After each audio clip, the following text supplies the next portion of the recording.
host, the Lord Master Starscream, or Wolverine, and today we are mad because Transformers Rise of the Beasts will not come out next year. It's coming out in 2023 on June 9th.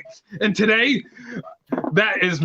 I have three guests with me. Number one is Ruben Soto. Let's see how mad he is. God dang it, I removed him by freaking accident. Add to stream. There we go. God darn it. Hold on. You little shit. All right, how mad are you, Ruben? How mad are you? Tell me. I'm mad at that. I'm about to fucking whack somebody. How mad are you, Mistress Slipstream? I'm not even mad. It's only a movie. Oh, come on. Ruben, you know what I think? What? Such a disgrace to the Transformers community. Oh, god darn, no, that's the wrong button. No. This is what I meant to do. There we go. That's better. Punishment. All right, hang on. Exit to the layout. Okay, now we're the mad ones now. Okay, let me get her back in. I'm so in trouble now. Oh, gosh, I can see a mean look right there. Now let's see how mad we got. Hey, you ain't number one. Hang on. You ain't going to be in the middle. The fuck? Oh, gosh, Dragon Slayer, come on. Wolverine gets mad whenever he's in a fight and all that. Come on, you have to admit. Is she back? And yeah, she's right there. Hold on, I'm gonna get the mask off now and get my hat because I'm sure people are questioning me on why the fuck am I wearing a Wolverine mask right now? Because I see Dragon Slayer like, what the fuck are you doing? I'm trying to get. Hold on, give me a minute. I have to. Hold on. Okay. And yes, my hair is all messed up, so I'll get my hat back. Okay, give me a minute. But yeah. Oh shoot. Okay. I knocked over my drink. Let me get my. All right, let's see here. Give me a minute. Halloween is. Hang on. All right, hang on. Hey, what's up, you guys? Do you guys know they're going to be delaying Transformers Rise of the Beast for 2 years, maybe because they're. Yeah, that's what we're going to talk about. This might be a short stream, so yeah. But yeah, I was going to do the stream yesterday. No one was available. Well, I mean, Ruben was tired, and I thought, you know what, I'm not going to do the stream. I wasn't going to do one today, but Mr. Slipstream was bored, so I moved this live stream from tomorrow. Excuse me, from tomorrow till today. So I will do a live stream tomorrow. And yeah, and hang on. Dragon Slayer says Halloween is past. LOL. It's never too late to celebrate Halloween. Because come on now, even on Halloween you can still be whatever you want to be. So now, since you said that, I'm going to be going from Wolverine now to Batman. Yeah. Yeah, I'm going to be Batman now. Because Batman is also mad that the fact we have to wait for the movie to come out. All right, that's enough of that. Now let's see what Dragon Slayer has to say now. Let me read his comments. And after this, hang on. I'm always available. Just message me on Discord. Okay, man. But hey, the reason why I have not, Dollar Tree Batman. Come on! A friend gave me that mask almost 4 years ago. And, man, it's kind of falling apart. But anyways. Yeah, man, sorry if I don't message you, man. Usually I only answer other people's texts. And plus, I'm without internet here and there. So, yeah. And plus, I worked today. I made right around $80 thanks to my mom's friend. Thank you very much, man. I really do appreciate it. And it's always an honor working. Whatever I have to do an honest day's work. I like to keep my work honest and true. But anyways. Besides that, I have plans maybe it's not midnight, but next week I'm going to have plans, but I'm not sure yet. I might, I say. It's a maybe. I don't know. But yeah. And other than that, that's about it for me. Hang on. I'll be back. Okay, Dragon Slayer. Anyways, starting with you, Ruben, because that way we could have your opinions. Woody, how do you feel about Transformers Rise of the Beasts being delayed from next year to 2023, almost 2 years from now? How does that make you feel? Seriously, man, like you have to wait for next year? Fuck you. What do you have to say to Paramount? Because this is a Paramount movie. You What do you have to say? push too much, Paramount. Yeah, and I think it's also because the Eternals movie is not doing too well, and I think they're looking at the box office, and I think they think 2023, the pandemic, will be a lot better, or it'll be over by then. And by the way, the reason why I would have been fine if it was delayed that long, but it's just 2024 that worries me, because we all know the conspiracy theories from Autocorrect Primer saying that something in 2024, I think approximately in April. I don't want to get to this part, but if you want to know any of that, go to Autocorrect Primer's channel. But if you remember that TikTok video that was trending of this guy on TikTok going around and all that stuff, and he's filming everywhere, literally the whole city is abandoned and all that. You guys remember? You remember that, Ruben? So yeah, I think so. literally, this guy went into a mall, no one was there. He went into a parking lot, took a car, no one was there. No one in the city was there. So he was the only one there. So it's kind of worrying me. So yeah, by 2024, right around April, we all might be gone. So yeah, that's why I'm really worried that I might not get to see the film. But besides that, no one listen to me, please. Please don't listen to me in the chat. Just if you want to know more about that, go watch Autocorrect Primer. We're not here for that. We're here for Rise of the Beasts. Anyways, hang on. Batman, he's my favorite superhero from DC Comics, and hang on, let me put this up here. I want to highlight this. Okay. Joaquin Navarez says, Batman is my favorite superhero from DC Comics, and he is in my least favorite DC Comics and Marvel Comics superheroes and supervillains. Oh, okay. And hang on. All right, and real quick, Joaquin Navarez says, here's my feelings for them delaying the film. Okay, I'm definitely curious about you, man.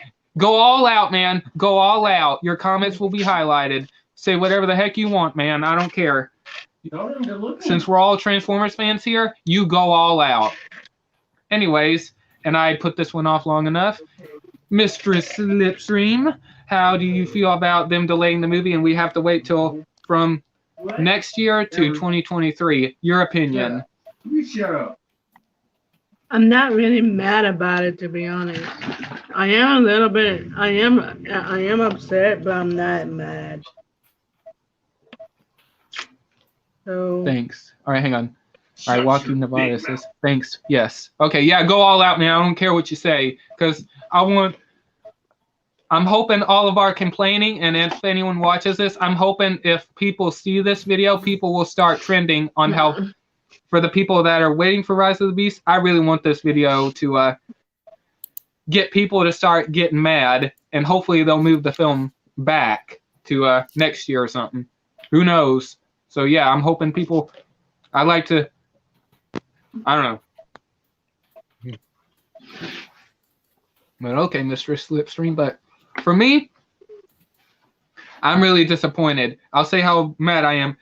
If I'm so mad, I wish I could start drinking right now, but I'm not. I'm gonna do this real quick. Oh God darn it! I keep hitting the wrong buttons. I'm sorry. Hold on, Ruben. That was an accident. Give me 1 sec, man. I want to restart this. I'm gonna rephrase all that. I'm so mad. I wish I could start drinking right now, but unfortunately, this one right here won't let me drink because he knows how my depression is. And thanks a lot, man. I owe you a lot, man. So yeah, I will not touch a single drink in my life because I know I'll get addicted. So yeah, right now I'm just drinking this right here because literally this stuff is so sour I can't handle it. So I have to. But yeah.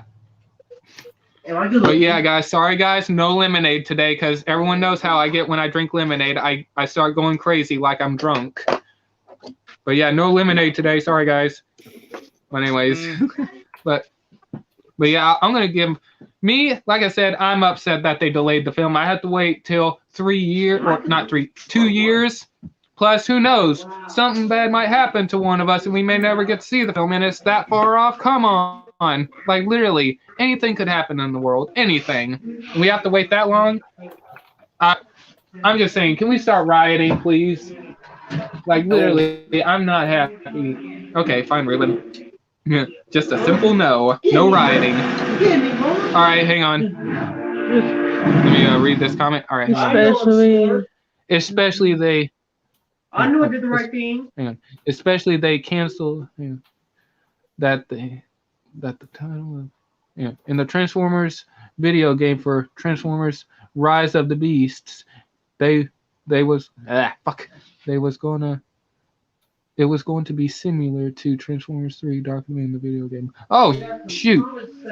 Okay, wow, that's the news thing. But yeah, like I said, I'm not happy about this. But plus, here, I'll say this. I'm 50-50 on it. I'm happy, but then I'm not happy at the same time. And here's why. I could be wrong. It may be due to some filming issues or maybe some edit, or maybe it's going to take time to do the CG properly. At least they could take their time with it. I'll give them that.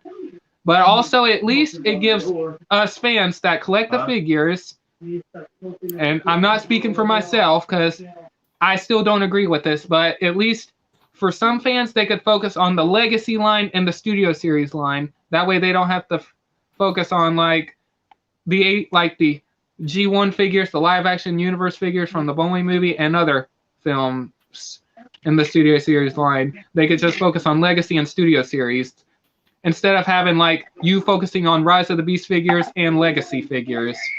So yeah, at least you don't have to go back and forth with that. But still, like I said, even though I did good today on a job today, my budget is still limited because I have to oh shoot, I yanked my headphone out. But like I said, go ahead.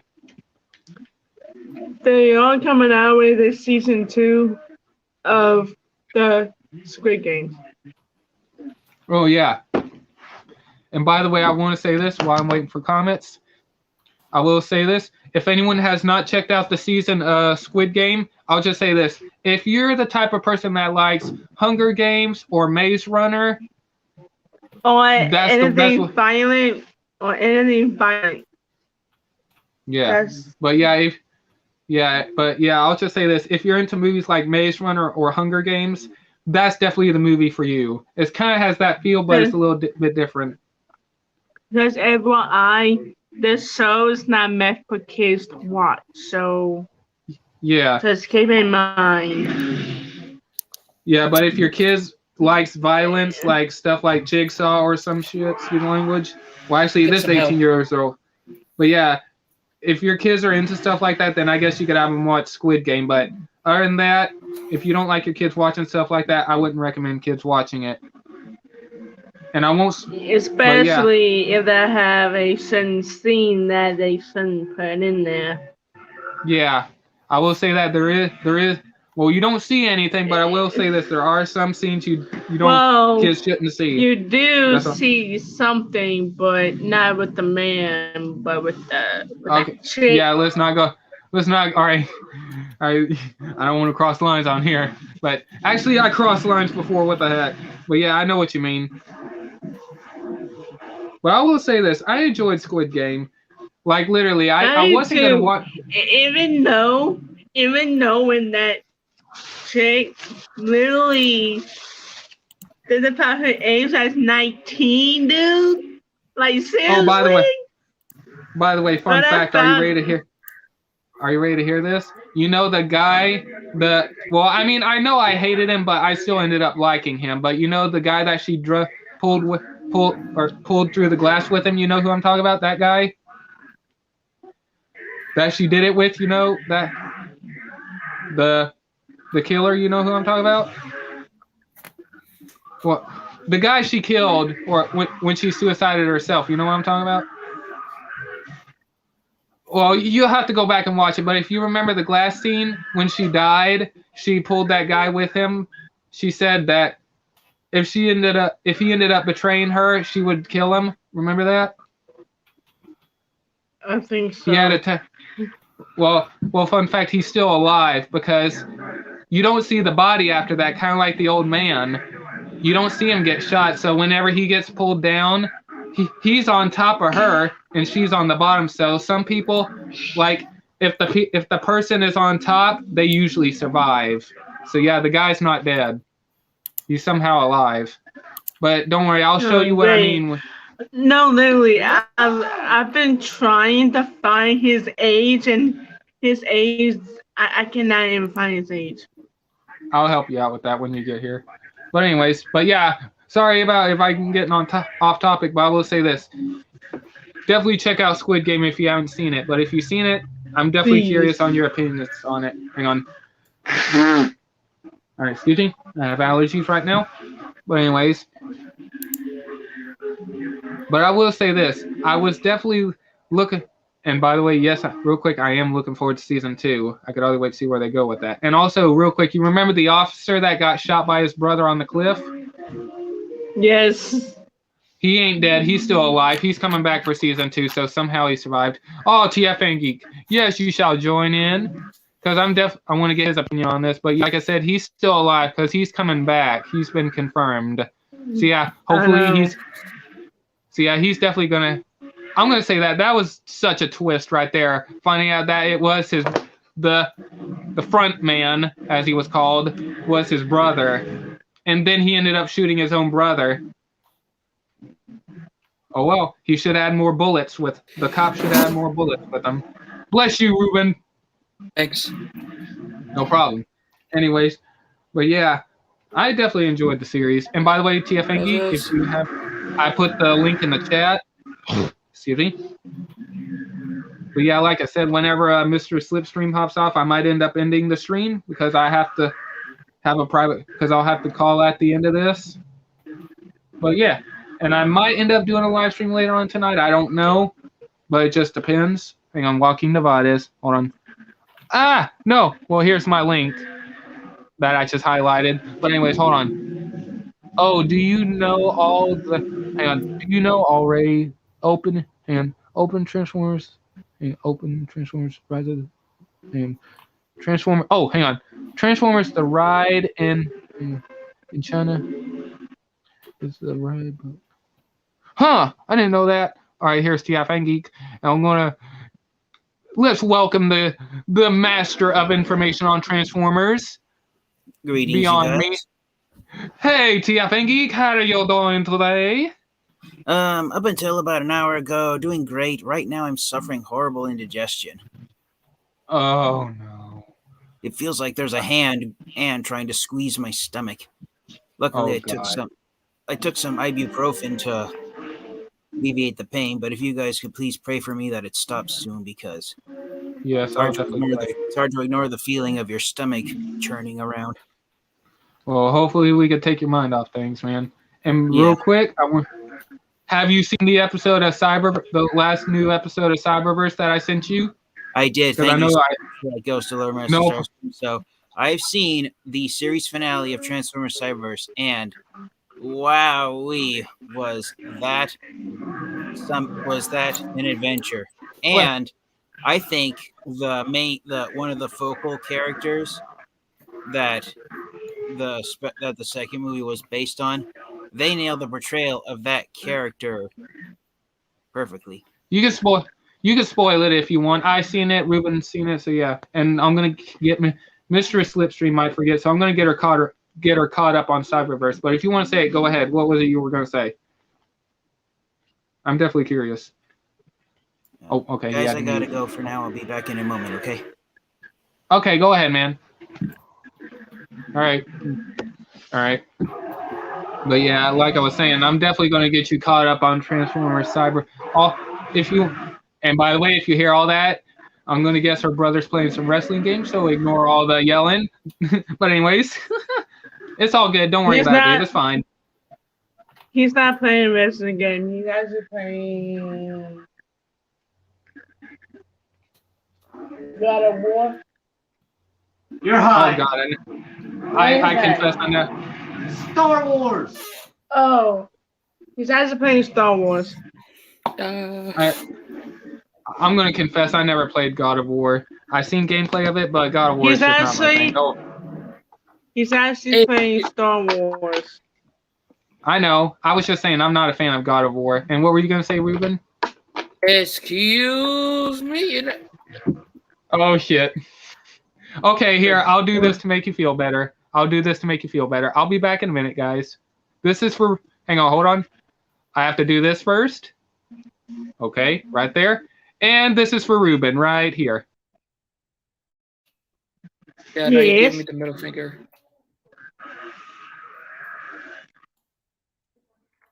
You okay, Ruben? Yes. What's the matter? Nothing. I'm just bored as hell. Why did you say excuse me for? Because he never played God of War, and I used to play that game, and that game is fun. He's actually Mostly. playing Star Wars. He's playing I Star know, Wars. but he didn't actually. listen. He didn't listen. There. Back around. Okay, what were you... I'm sorry, Ruben. I'm not a fan of God of War. It's just, I guess it's not my, When she says not my Star style. Wars, you. I know that. When she mentioned God of War, I was just saying I'm not a fan of the game. I will play Star Wars, though. Hold on. Oh, and speaking of Windblade, will die in the series. Wait, what? In the series, in the first episode by. Oh, hold on. Okay, this is okay, I guess this is maybe an idea or something. Hold on. Oh, speaking of Windblade, will die in the series. Hang on. In the series, in the first episode by Slipstream and by other seekers, while Cliffjumper, with his escapes with his life, taking the Decepticons. Oh wow, man, you gonna kill off Windblade? Wow, and you're saying that Slipstream kills him? Wow, not a fan. I wouldn't kill nobody. How dare you say such a thing? I don't kill. I hate to say this, you're a Decepticon. And with you. I know. If you want to be an with Autobot, me. oh my gosh. I wouldn't kill. I wouldn't kill people. I know you wouldn't do that. When I got a text. I think I got a text. Oh gosh darn, one of my favorite YouTubers going live. It's alright. I'll watch him in a little bit. I know King Venom is in the live action canon series. Oh man.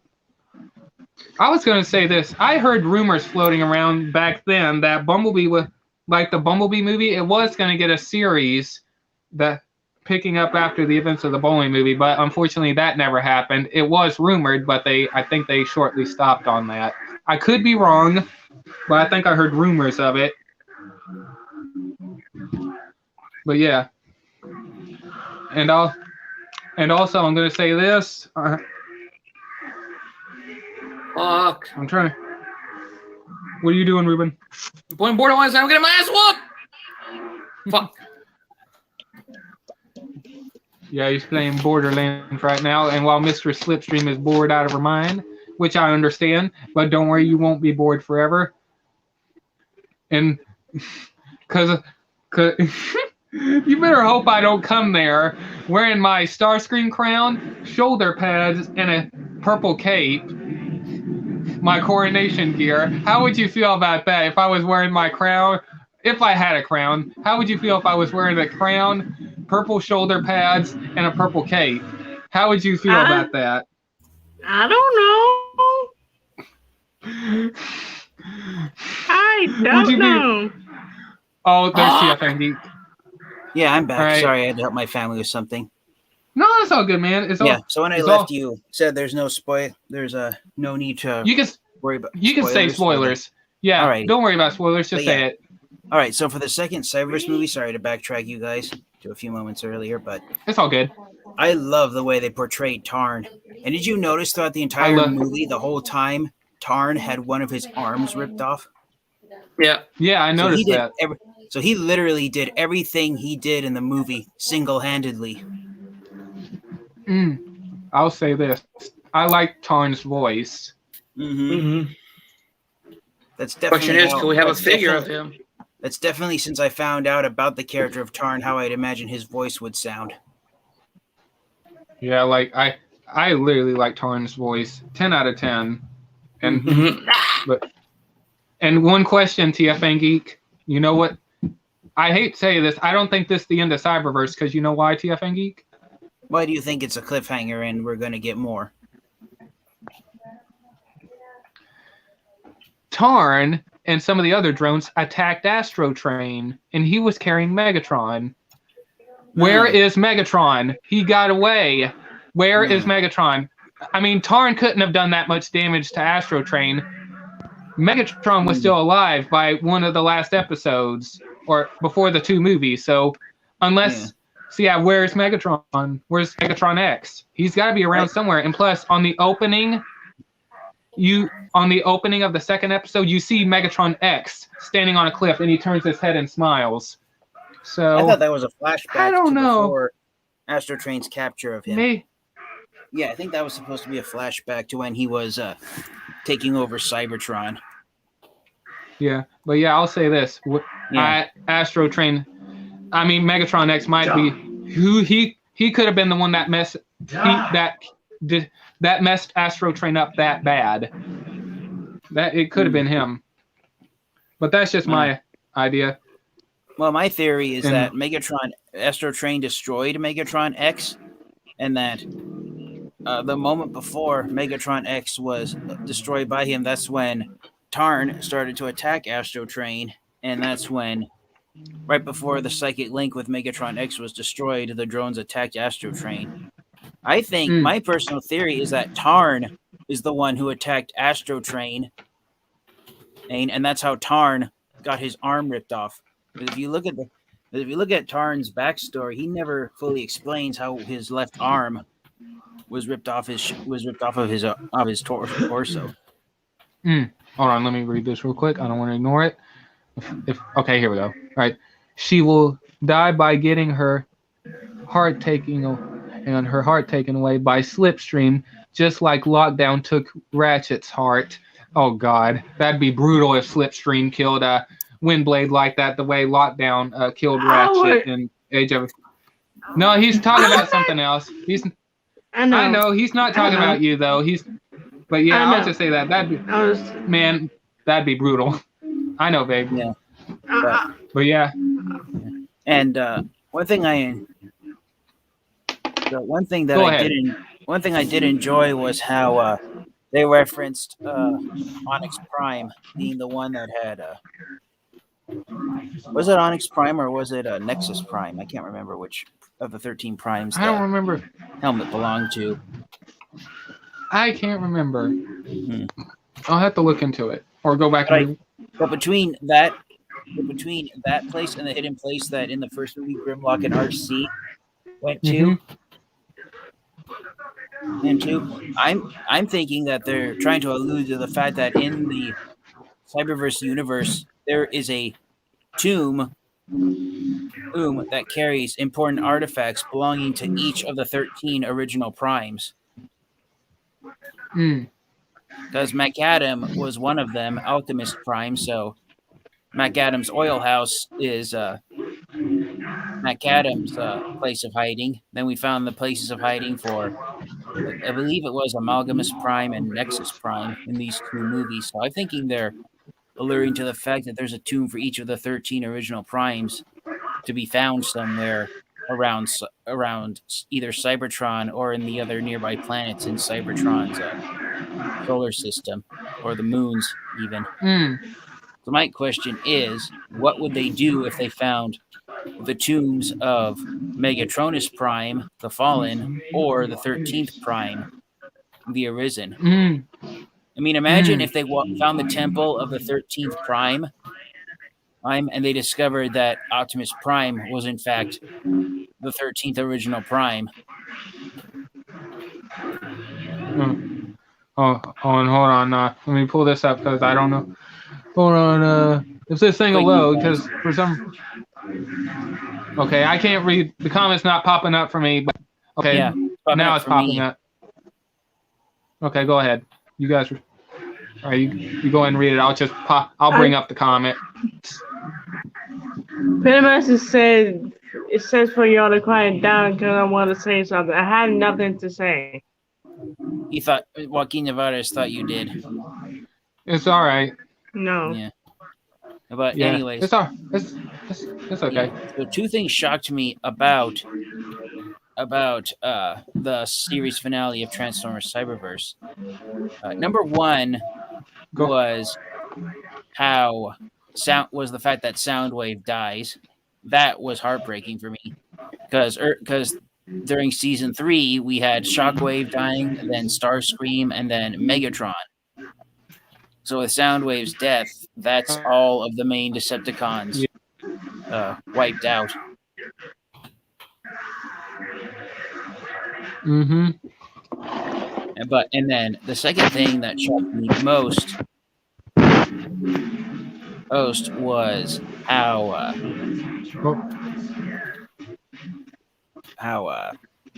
Shadow Striker was able to rally all of Cybertron's Decepticons to rally against Oh shoot! Tarn. I didn't see him in the chat. Hey, JJ Prime. Hold on. Hey, What's up, man? It's been a long time, man. How are you doing?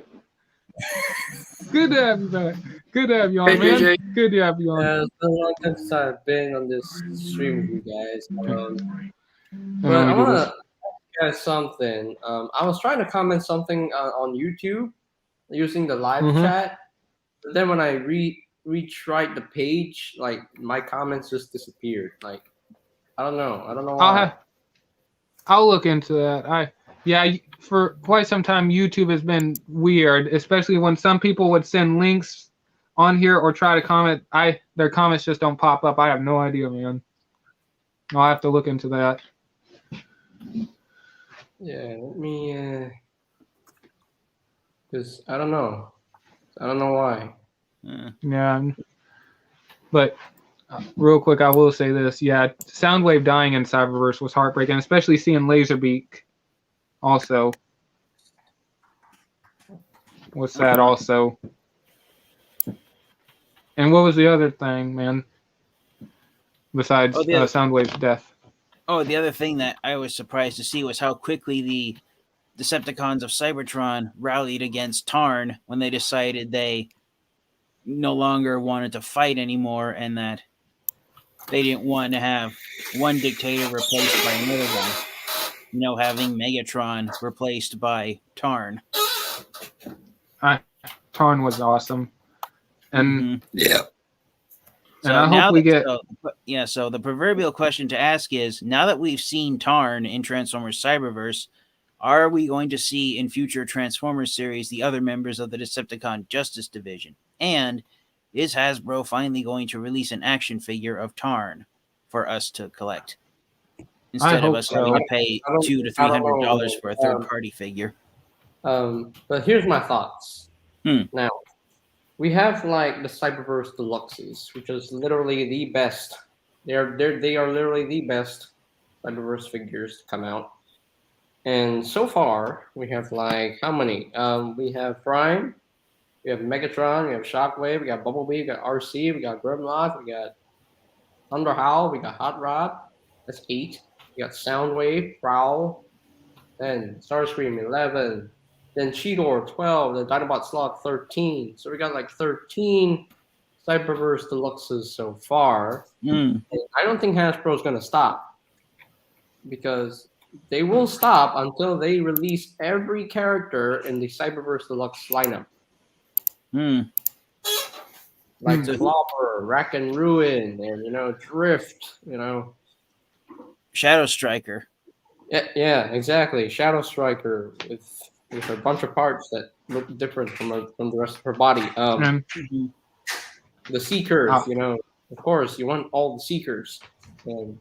Yeah, and the 3 other Dinobots. They need deluxe class figures because the Warrior class now is not that great. Decent, but no, not great, in my opinion, anyway. Yeah. And I will. And I will say needs to get a figure, Cyberverse Lockdown needs to get a deluxe figure. Wild Wheel needs to get a deluxe figure. Like all of them. So Striker needs a leader class figure. Mm-hmm. I don't. Alpha Strike. Yeah, that's her name. Yeah. Yeah. And also, they could easily do a Cyberverse Nightbird with RC. Just do a repaint and give her different weapons and give her a mouth plate. Well, they could do that with all the characters. They could repaint Bumblebee into Bug Bite, Rack and Ruin into Double Crosser, and Soundwave into Bomb Blaster. Yeah. The only member of the Mercenaries who has a unique robot mode was Triptychon. Yeah. I know it's never going to happen, but what would you guys feel? How would you guys feel if Hasbro took the Titan's Return Titan class Triptychon figure we got back in 2017 and retooled it to look more like the Cyberverse version of Triptychon? Oh gosh. Yeah, that's a difficult one. I don't know. Cyberverse Triptychon, I don't think he's the same size as a Titan. Okay. Because he's Iaconus, and he's freaking huge. Yeah. When you compare his size to Triptychon is like way smaller. Okay. Yeah. Well, here's a slightly easier one. Would you guys want Hasbro to release a Voyager class version of Tarn? Yes. I would like a Tarn figure, to be honest with you. I don't know how Triptychon could fit inside a ship because he's big. Yeah. And does he transform to a box? This is what came to my mind when I saw Triptychon leave the spaceship. I think half of his body, or most of his body rather, turned into one of the ship's power cells, and his head and arms transformed into the spaceship's pilot. I honestly thought the back half of the ship was going to transform into Triptychon's tail, the way it was shaped. I had no idea that ship was even Triptychon when I first saw it. Mm-hmm. The one that, honestly, I think what they did is they reduced Triptychon's size. He's much smaller than he was in G1.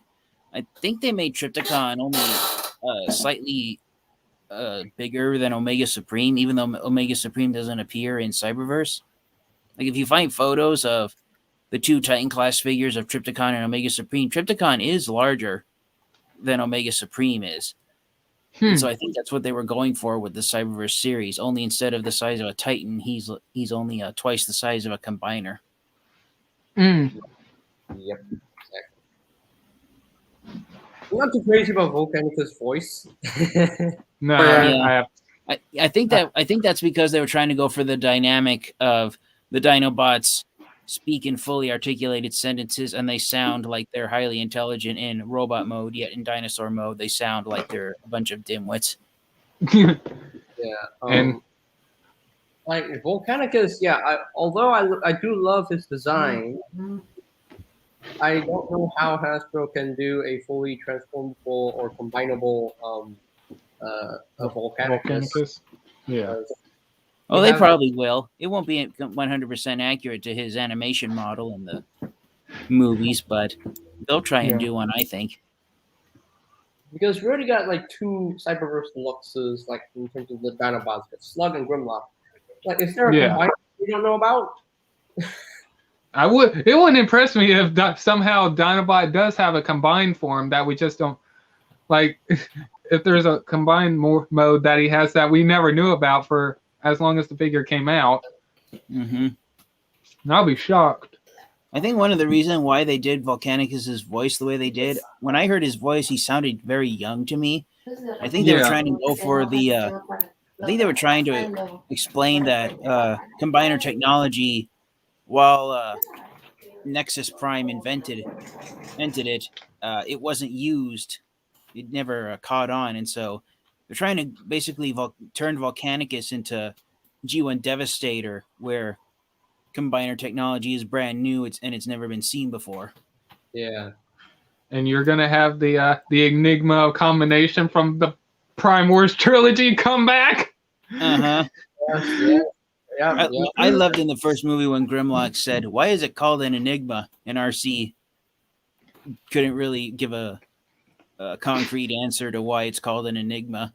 But then I knew from all the years of learning about the Transformers characters who are combiners why they call it the enigma of combination. Because it basically alludes to the fact that, well, the way it's presented in Cyberverse, if you touch it, it gives you combiner technology. And so the reason why it's called an enigma is because anyone who becomes a combiner can basically form a larger part of just about any type of robot that they want. Like, just look at the Limbots from Combiner Wars and Power of the Primes. They can turn into both an arm or a leg. And basically, if you got 4 copies of just one Limbot, you'd have enough limbs to make a full combiner if you can get a hold of a single torso bot. That's right. Yeah. That's why I always liked that the combiner technology has been called the enigma of combination, because it basically alludes to the fact that just about anything can form a combiner robot. Yeah. I mean, just look at a picture of any of the Generation 1 combiners and you wouldn't, and at first glance, you would ask yourself, why does this large robot look like it's made of a bunch of multiple parts that normally wouldn't go together? That's the whole concept of combiner. That's always been the concept of combiner transformers. Yeah. True. That's true. Yeah. But if you actually watch the 2 movies, one minor gripe that I had is that Volcanicus isn't actually named in either of the 2 movies. Yeah, but we already Volcanicus since Power of the Primes existed. So yeah. And also, in the first movie, you don't see him with the fire ability, and all it takes is Hot Rod just blasting him with fire so he could get a flame sword. Exactly. I was waiting when Volcanicus blasted him for Hot Rod to say, "Wow, you shoot out fire like a volcano," and then Volcanicus named himself after that remark. I was waiting for them to say that, but when it never happened, I said, "Okay, so Volcanicus isn't actually named in the series; he's just the Dinobot combiner." Yeah, Wow. It's weird that the Volcanicus, the Dinobot combiner in Cyberverse, is really the only combiner we got. The rest of the combiners, like, they didn't. I know Dead End was there, like he's the only Stunticon in the show. The rest of the Yeah. weird, which is a bit unfortunate because if the rest of the Stunticon appeared, then you get a full-on Cyberverse Menasor, but unfortunately, it did not happen. You could have, instead of just having the Dinobot combiners, you could have had like Dead End become one of the characters that was not frozen by the mercenaries, and also, I guess, out of nowhere, the other Stunticons show up along with the Dinobots, and they all touch the Enigma, and you could have had the Dinobot combiner and the Stunticon combiner trying to save everyone. That would have been fun. That would have been good. Yeah, I've always wondered what that would be like when you have an Autobot and Decepticon combiner team. They find an Enigma of combination, and when they both touch it at the same time, they get into a tug of war, so the Enigma just makes both of them combiners by accident. And they're all trying to train. Uh-huh. And they're all struggling to keep each other up. Oh my gosh. And that's one thing about combiner transformers that Hasbro and Takara Tomy have kind of gone back and forth when portraying them, not just in the cartoon shows, but in the comic books as well.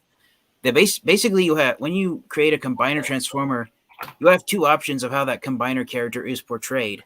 Option 1 is that the combiner itself has its own intelligence and its own thoughts, and its entirely own independent being that can only be formed when the robots that combine to form it unite their bodies together. Option 2, which Hasbro, I've noticed over the years, has favored, is that the minds of the individual combiners just merge together, and they become a melting pot of each other's brains. And that's why the combiners tend to be unstable and tend to be at war with their own thoughts, because it's basically the mind of a combiner is the mashup of 5 different minds. And if you have teammates who have opposite opinions, say compare Swindle with Brawl on the Combaticons, then you're going to have then the combiners are going to act like uncontrollable. I don't know how to describe. Uncontrollable thugs wanting to just get into fights with everyone and using their own large size to get the job done because they can't really think or process much. The only combiner with who's had much thought over the years has been Computron, and he thinks too much. Yeah. Okay, there we go. One thing that really doesn't make sense, like in G1, the Dinobots never had the ability to combine. Then No. suddenly, for the No. Primes, they have combined. Like, where did that come from? Like, how, where, Yeah. what? It actually I believe, well, to ask the story of how the Dinobots became combiners, it actually started way back in 2005 when Hasbro released deluxe class figures of Swoop and Grimlock in the Transformers Energon line, and they combined to form a two-robot Dinobot combiner named Dino King. Yeah, I do remember that 2-pack, but don't really count though. No, that was like a power link thing, but yeah, but I think the idea started out with when Hasbro and Takara Tomy decided, we're going to release new figures of the Dinobots and the Power of the Primes line. Why don't we just make them a combiner and see how fans feel about that? I think the Dinobots being a combiner was actually created by a third-party company. I can't remember which one, but there is a set of third-party Dinobots that was called G Creations Shuriken. Yeah, that was it. Or is it Generation Toy? I think it was Generation. It's either no. I think it was G Creation. Yeah, I think it's G Creations. But yeah, I've noticed over the years, Takara Tomy has adopted some of the ideas that third-party companies create for the Transformers characters. Takara Tomy has secretly adopted them and incorporated them into the Transformers franchise. I don't know if you guys know this, but Nightbird, being a black and silver repaint of RC, that was actually started by a third-party company. Can't remember which one, but it was way back either in 2009 or 2010. This third-party company released a brand new figure of RC, and then they decided, we're going to give collectors a figure of Nightbird by repainting this figure black and gray and giving it Nightbird's head sculpt.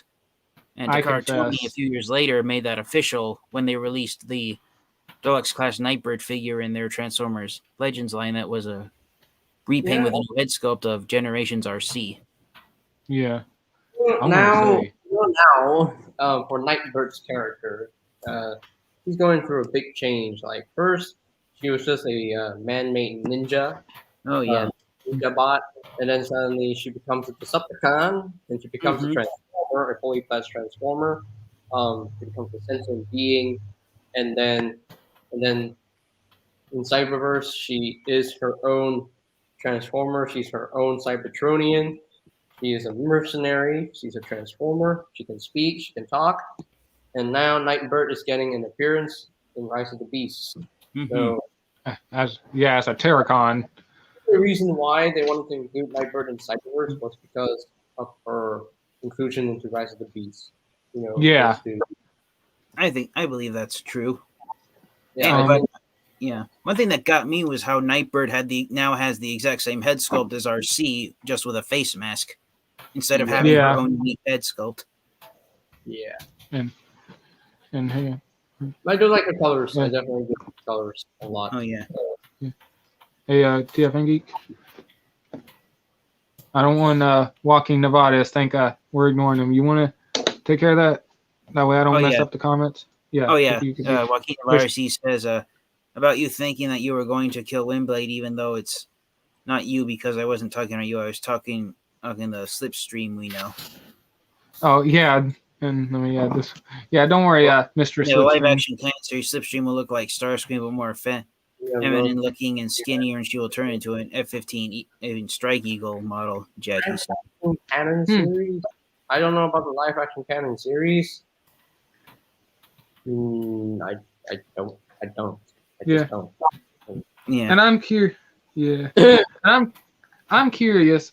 TF Fan Geek and JJ Prime Reviews. How do you feel about them delaying Transformers: Rise of the Beast from next year to 2023? In your guys' opinion, I'm curious how that makes you guys feel.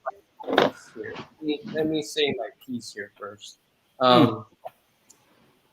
Okay, when I first found out that the Rise of the Beast movie was like literally delayed till 2023, I was literally disappointed at first. Okay, I was disappointed at first.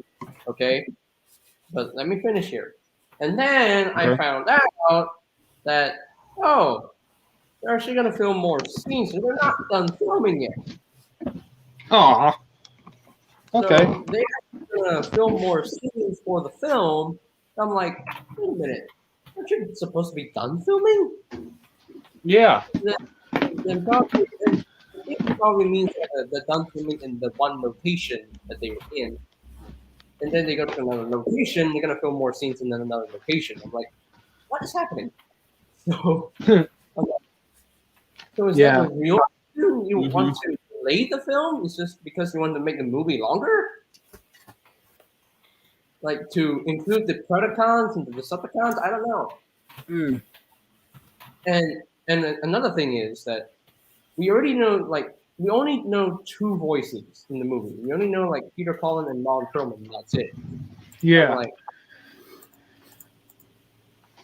I'm like, okay, what about the other voices? Are you gonna get the other voices? Like, where are they? Yeah. Like, Where's we we? should have known by now. Yeah. Where's Wheeljack and Mirage, Scourge, and all that? And RC, RC, Mirage, Wheeljack, and if it's a reboot, because they said it's a reboot while being a sequel to the Bumblebee movie. Is Bumblebee gonna have his voice? Is Bumblebee gonna have his voice back? Is Ratchet gonna appear and he's gonna magically fix Bumblebee's voice? Is that gonna happen? I'll be shocked if they actually give him his voice back. If Bumblebee actually can talk and runs the beast, they need to have a voice actor for him. Because, then the Terracons, Battletrap, Nightbird, Scourge, where are their voices? Where are their voice actors? Like, they're not confirmed yet. And then with the Maximals, what about Cheetor, Rhinox, and Airraiser? What about those guys? Like, what about their voices? Yeah. So, I guess they're still trying to. Yeah. Yeah. I guess they're still trying to cast and all that, but that's not going to be an excuse right there. And plus, I guess another reason why they delayed is because it's gonna.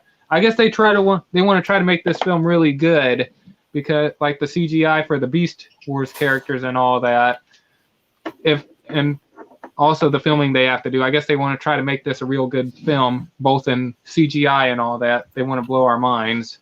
Yeah. But 2023, come on. Yeah. Man. It could have been delayed to December 2022. That could have been better. Yeah. But 2023, like a whole year after its original release, come on. I don't think I could wait that long. I can't. Maybe they're going to do a plot twist and Optimus Primal will appear at the end of the film and he will be voiced by Gary Chalk. Oh, God! You're going to have two actors play Optimus Primal? Ron Perlman at the beginning and then Gary Chalk? Oh, my gosh. No, that wouldn't work. That wouldn't work. Okay, how about this for the plot twist? Beast Wars Megatron emerges and he's being voiced by David Kaye. Damn it! No. You better give us... Go on. Okay, if the Predacons I'll just say this. If the Predacons actually appear in the movie, and if Beast Wars Megatron actually appears, he got to be voiced by David Kaye. If not, screw it. I'm mad. I'm just mad. Like, I know a lot of people wasn't a fan of Kingdom Megatron's Predacon Megatron's voice, but I'll just say this. If it ain't David Kaye voicing T-Rex Megatron, I have to draw the line right there, because David Kaye is the T-Rex Megatron. He is the Predacon Megatron. Like, no one could beat that voice. Yeah, no one can beat him. No one can beat him. And recently he has voiced a character from the Eternals. So. Oh shoot! I didn't catch that. I have to go back and rewatch that. Okay. Ruben. Oh, I'm dead. You know what? I'm gonna have to do that real quick. Okay. All right. But yeah, like I said, go ahead. Yeah, I mean, so since like the film is gonna be delayed, like how about the toys? Like the toys. How about the Rise of the Beast toy line? We need the Rise of the I was Beast looking forward to that. Yeah. I was But looking here's the forward to thing. that next year. You know, here's the thing. They're now going to wait until July of next year to finally reveal the Rise of the Beast action figures. come on. Well, Wait, really? I'm going to say Together with the Legacy Wave 1 figures that are supposed to be coming out in next year, July. Well, this I is will my say theory. this. I think the Legacy Wave 1 figures are going to be bumped up from July to April or March. And I will They're say gonna this. Wave 1 of Legacy out of the way to make room for the Rise of the Beast line. My question And I is, think that is the Studio Series line going to keep releasing characters from the other live-action movies? Or is the Studio Series line going to finally be pushed out of the way for Rise of the Beast? I The think Studio the Series line was launched after The Last Night was launched. I don't think so, because I still think that the Rise of the Beast figures will, like the main line Rise of the Beast figures will be still included in the Studio Series line, because if not, that makes me mad and angry. Mm-hmm. Because it's only right. no backdrops. Yeah. It's only right to put the live action movie characters in the Studio Series line along with the SS86 stuff, which I have no problem with, because the SS86 figures are great. They're all awesome. So, but the SS86 line is kind of dying now, because next year we only got one new mold, which is Perceptor. They better give us all the other Dinobots. It's rumored that I the heard next that- leader class Dinobot is going to be either Sludge I or heard, Snow. okay. I heard that the S line is going to do a core class Wheelie and a core class Exosuit Spike. That's what I think. Then what was the point of releasing them with the Grimlock and all that? Oh, come on. I don't know, man. But I'm done. But since core class is on the horizon, they can do Wheelie and Exosuit Spike. So, and now core class movie Shockwave is real, and core class Ravage is real. So yeah, core class is coming back. People thought that core class wouldn't exist in the Studio Series core line, but here's the thing: I'm one of those people who actually knew that the core class would exist in the Studio Series line, because I think it's good for the Studio Series line, because you have all these smaller characters. You have like Brains and Wheelie. Like we only got like the small little tiny little figures of them. Like look at how small this guy is. Like how incredible. You could easily lose that. Yeah, but I haven't lost them yet, because and you have the little skill shot that comes with Letfoot. Yeah, I feel that they can go revisit these smaller characters and do core class versions of these. Like the one of the leaks so far is Dark of the Moon Laserbeak. Even though we have the Studio Series Laserbeak from Dark of the Moon, like the small little guy that comes with Dark of the Moon Soundwave, they're still gonna go with the Dark of the Moon Laserbeak. They're gonna go with that. They're still gonna do that. So if they do that, then I gotta see a core class Scorponok and a core class Frenzy. Because it's only right. It's only right if that happens. Yeah, we don't have any Frenzy to go with the Barricade figure. I have to agree with that. Yeah, we desperately need a 2007 Frenzy figure. Maybe a core class Frenzy that actually goes to a phone or maybe a radio. And a Ravage that maybe turns into the that little meteorite form that he was arriving in on Earth, if they could even do that. Granted, we did get the Studio Series Ravage with the Grindor, and you can still technically transform him into his meteorite form, kinda. But I would love to see a core class event Ravage. Come on, yeah. I think the scale doesn't really work at all. So. Yeah. Ravage is quite big. He's a big boy in Revenge of the Fallen.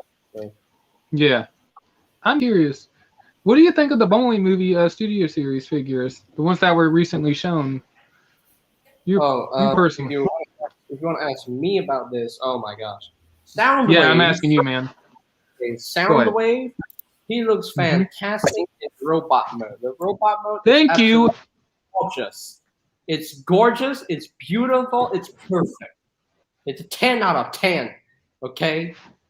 I agree. I don't want to question the alt mode anymore. I'm not gonna question it.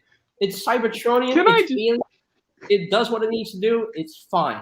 It's okay. I'm not gonna complain about it. Braun. I see too many.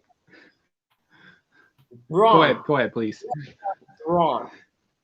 Fantastic figure, that one. Robot mode looks absolutely spectacular. Looks awesome. Yes. It looks badass. Okay. And the works. It works. The vehicle mode works so well. Yes. They even put a G1 nod. You know, a nice nod to the G1 Braun, the drill. The drill. Oh, I didn't notice that. That's a nice nod. Ratchet. Fantastic. Super fantastic. Like, the robot mode looks great. The vehicle mode works. It works as a Cybertronian band. Wheeljack, again, looks fantastic. I've seen the figure before, courtesy of... Yeah. I don't want to say his name, but because I know people... It's all good. It's all good. Yeah. I've seen the figure before. It still looks fantastic in the digital renders. Wheeljack looks beautiful. Beautiful figure. Core Class Ravage, I did not expect so much detail on the Core Class Ravage. I did not expect the amount of detail on that figure because he looks good in his beast mode and in the box mode, which is pretty accurate to the film. Yeah. I have issues with that. It turns into a box, so I don't care. I don't care what. So, and Core Class Shockwave, yes. I don't know why he's a Core Class, but I don't care. I love small figures. I love legend-size figures because they're fun to mess with. And Core Class Shockwave is so detailed. He looks so good in robot mode. Looks so good in his tank mode. Very Transformers Prime inspired. And yeah, totally. I like it. I like the Core Class Shockwave. I know people are gonna hate on that figure, but trust me, like, come on. You cannot hate on the figure like you don't even have it yet. You cannot. You cannot. True. That's one thing I've never enjoyed with the Transformers fans I see on TFW 2005 is already harping positive or negative opinions about an action figure just by the initial product photos Hasbro puts out on the internet. The CGI images don't do it justice. It's when you see the actual renders and all that. Yeah. But still, even though the figure, even though the Boeing movie figures are CGI renders, they still look good regardless. I could always wait to see what they actually look like on the actual figure in hand. Yeah, definitely. Because these figures, believe me. When I was like sleeping one time, and then I woke up one day, and then I see these movie figure reveals on my phone, on Instagram. I'm like, I was being shot dead on my bed for 10 whole minutes. Dead on my bed for 10 whole minutes. I have to say, I cannot stop gushing about how good these figures look. But the Soundwave is so good, though. I was like I'm going to say this. Dude. Like, I like the look of the Soundwave in robot mode. Go ahead. Like, dude, the moment I saw the Soundwave, I was like, I can't believe they actually put me to sleep. Like, I can't believe it. I can't believe it.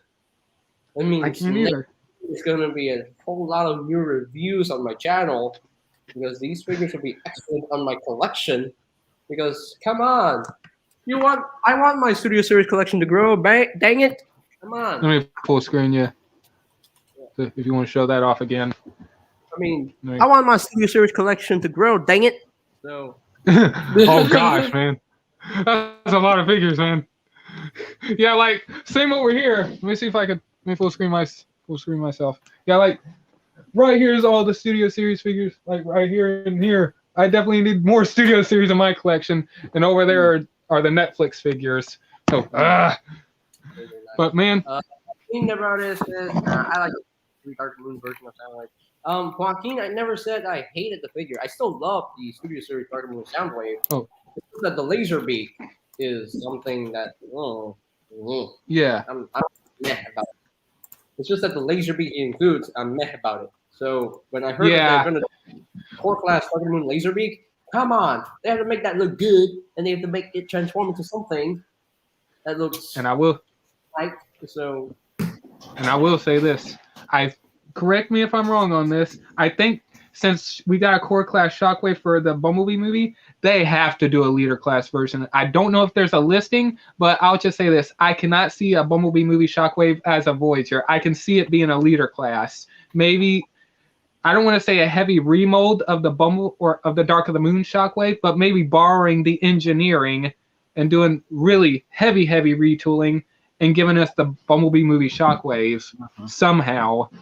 They have. I just have to say, Bumblebee movie Shockwave needs to be a leader class if they're going to do accurate scaling.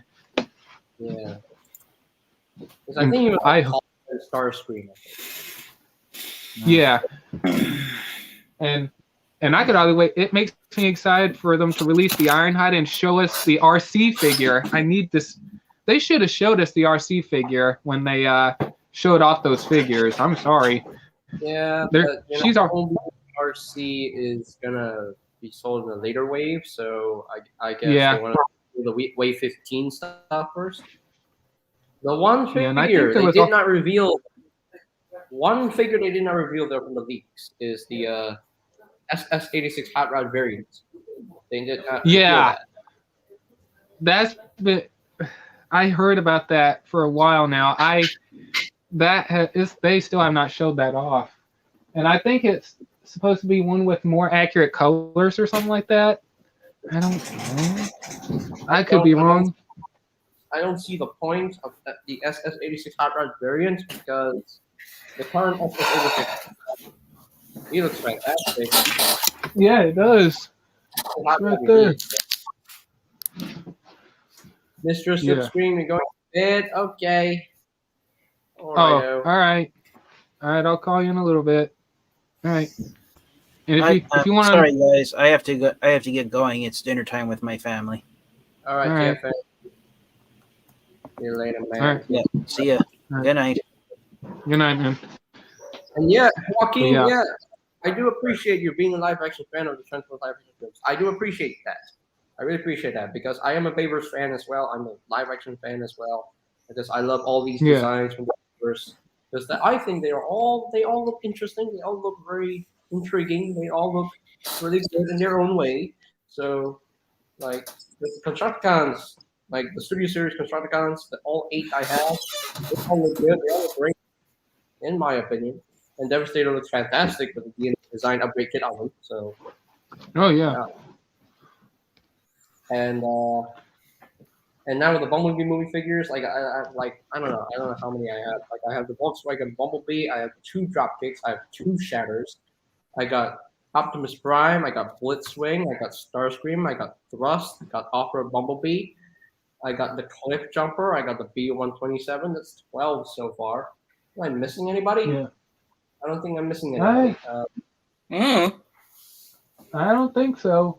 And also, for some reason, I do hope we get another version of Optimus Prime for the Bumblebee movie. I mean, I do like the one we got for the Bumblebee movie, but I think it would be interesting if they gave us a Cybertron version, but more accurate, like with the accurate feet and all that.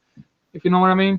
Like I would maybe make him a little bit more accurate to what he looked like on Cybertron, and maybe they could do a Cybertron version of Shatter and Dropkick. I think we do have a listing for a Thundercracker, though. I think. Yeah, we do. There is a listing for Thundercracker being sold in the wave with the Studio Series of Extinction Galvatron. Come on, Hasbro, please do that design justice. Do that design justice, please. No. Yes, we need Galvatron. Then Hasbro, no. No, we need Galvatron. I am Galvatron. We need Galvatron. I have to agree. Yeah, And give us the shiny silver premium paint, please. yeah, it No. needs to look good.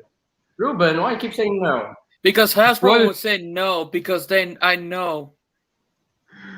How do you know they're saying no about the Galvatron? Like, what's wrong with Galvatron? It's You not know. Galvatron. It's Hasbro's not gonna even listen. You know how they Oh, are. Well, they better listen. They better listen this time. they better, or if they want to keep making money. Yeah. Because Galvatron is one of my most anticipated figures for the Studio Series line. Even the Fallen is one of my most anticipated figures from the Studio Series line, considering that he's a leader class. So Yes, they better do that justice. yes, they got to do that justice, including Galvatron.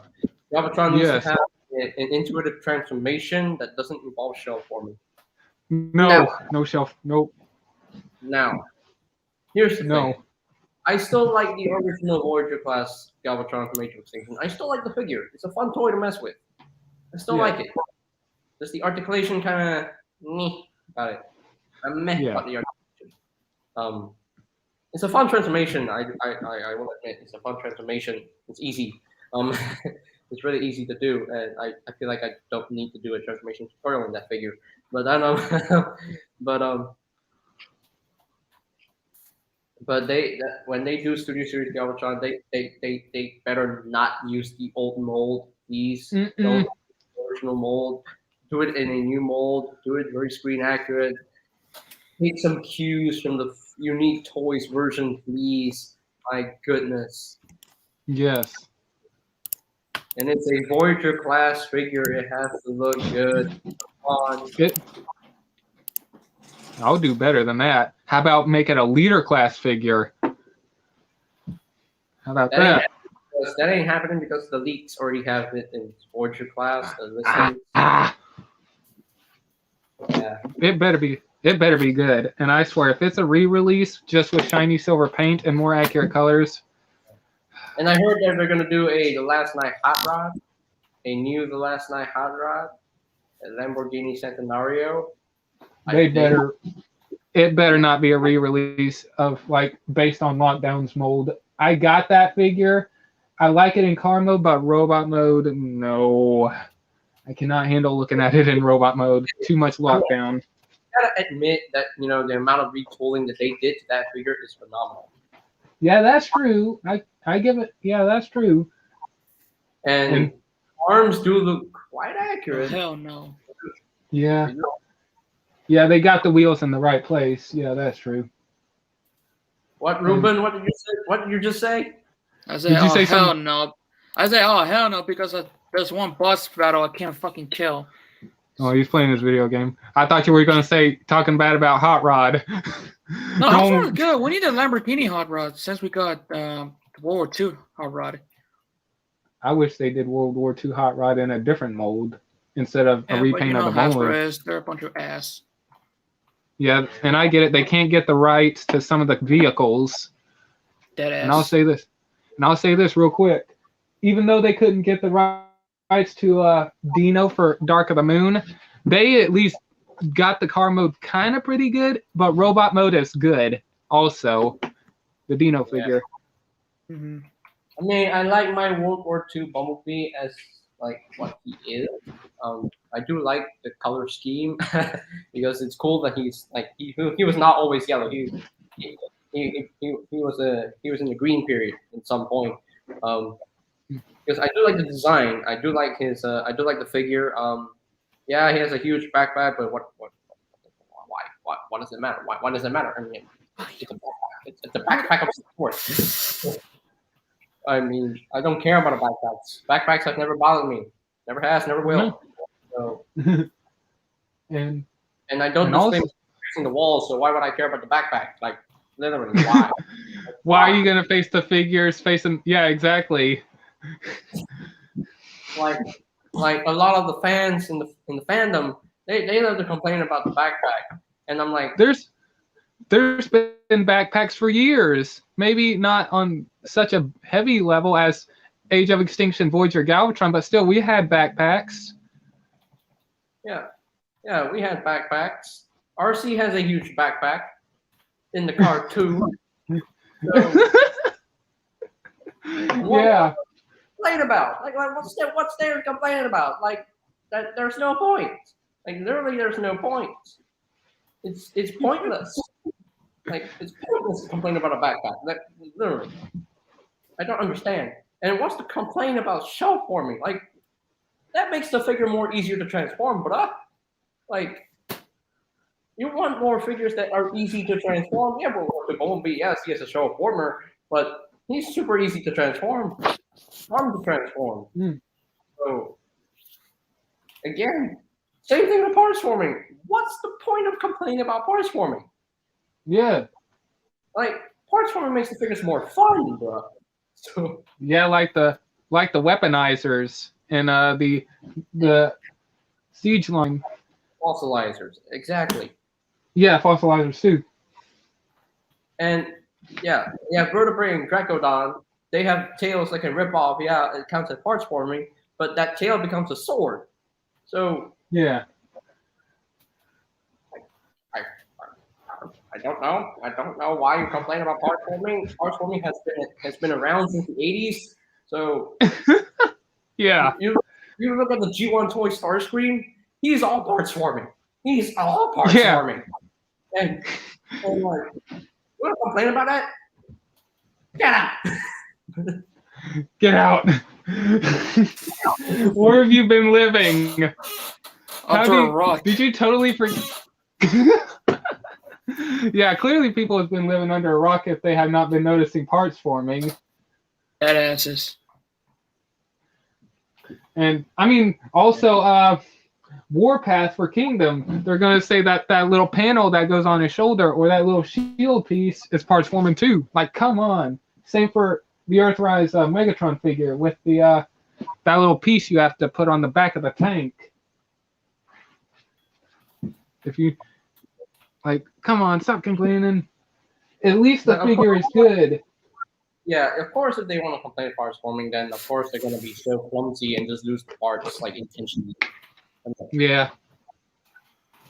If you lose the parts intentionally, then why? And why would you lose the parts intentionally?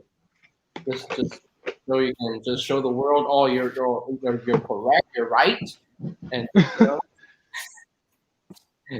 it's Oh, hey, I lost a piece to my fossilizer. This is why we. Excuse me. You could armor them up like people type thing, and also you. That's the point of the fossilizers. You could armor them up with bones. Yeah. yeah, exactly. Sorry if I keep cutting out. Lost But yeah, like. a bit there. Stop complaining. Yeah. And I'm trying to. Yeah, they always want something to complain about, even if it's translucent plastic. If it ain't translucent plastic, then it's parts forming. And if it ain't parts forming or translucent plastic, then it's also backpacks. What? Come on now. Yeah. Yeah, Exactly. That's why I'm looking at the Bumblebee movie figures. They look good. Like the backpacks, they look perfectly clean. I'm looking at that sound wave. I was worried about the sound wave, I confess. But looking at the image, besides the robot mode looks phenomenal. It's beautiful. I agree. It's They fantastic. knocked Perfect. They knocked robot. it out of. I literally wanted to get the 3A Soundwave figure if the Studio Series one wasn't that good, wasn't gonna look good. But after seeing the Studio Series one, I'm like, yep, that's the Soundwave right there. They did good on it. They definitely put their love into that Soundwave figure. They really did a great job. Yeah. Yeah, and it doesn't. And also, hang on. I'm looking at the image right now. It has no backpack. I could tell. Like from the front, it cleans up pretty good. Yep. It almost looks like it doesn't even transform. But it does transform because you can see the alt. Yes. Yep. And I have to say this. I don't know if any of you have been seeing this, but with the Soundwave Cybertronian mode, some people for some reason have been doing so many memes with it or something like that, especially Green Goblin, making it Green Goblin's glider. It kind of works. It kind of works. I'm sorry, it kind of does look like a glider for some reason. It looks like a crab as well. I'm like, yeah, blue crab. okay. I'm still questioning Soundwave vehicle mode. It looked like a blue crab. What is it even supposed to be? It's not it. It ain't a lamppost. I feel like I think the alt mode is like inspired by the alt mode that Soundwave had in the G.I. Joe comics. I think anyway, because it looks like it. It looks like it was taken from there. So I think the alt mode is more or less the like a Cybertronian ship type tank thing, hovering Cybertronian tank thing. I don't know. Hey, I mean, we've seen weird. Like I thought Soundwave's siege vehicle form was weird, but now I'm looking at this. Like, I'm sorry, but this ain't no lamppost. I guess if you want, you could call it a weird alien version of a cassette if you stand it up right, or a tape deck, I should say.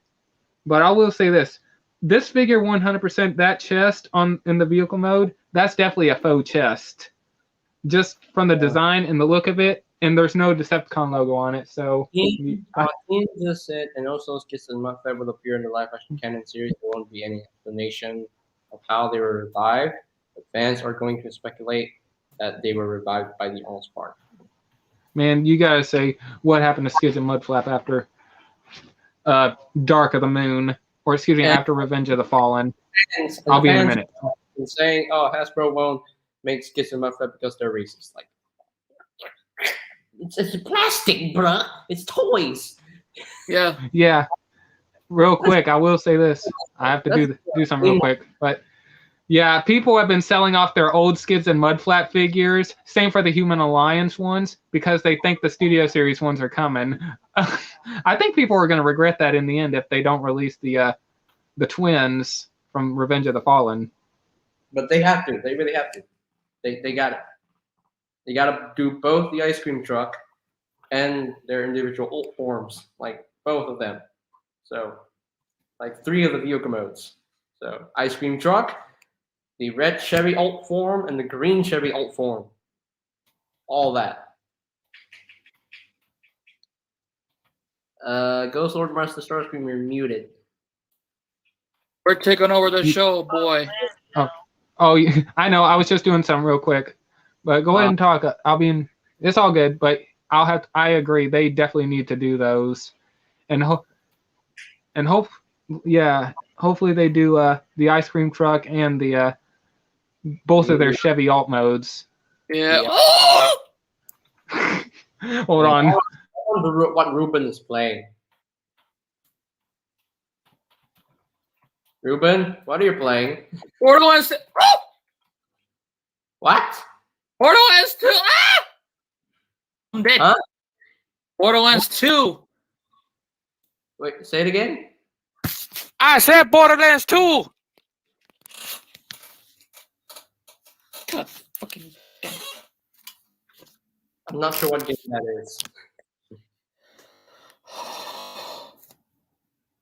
I swear to Christ, I'm gonna go lose my mind right now. I said Borderlands 2.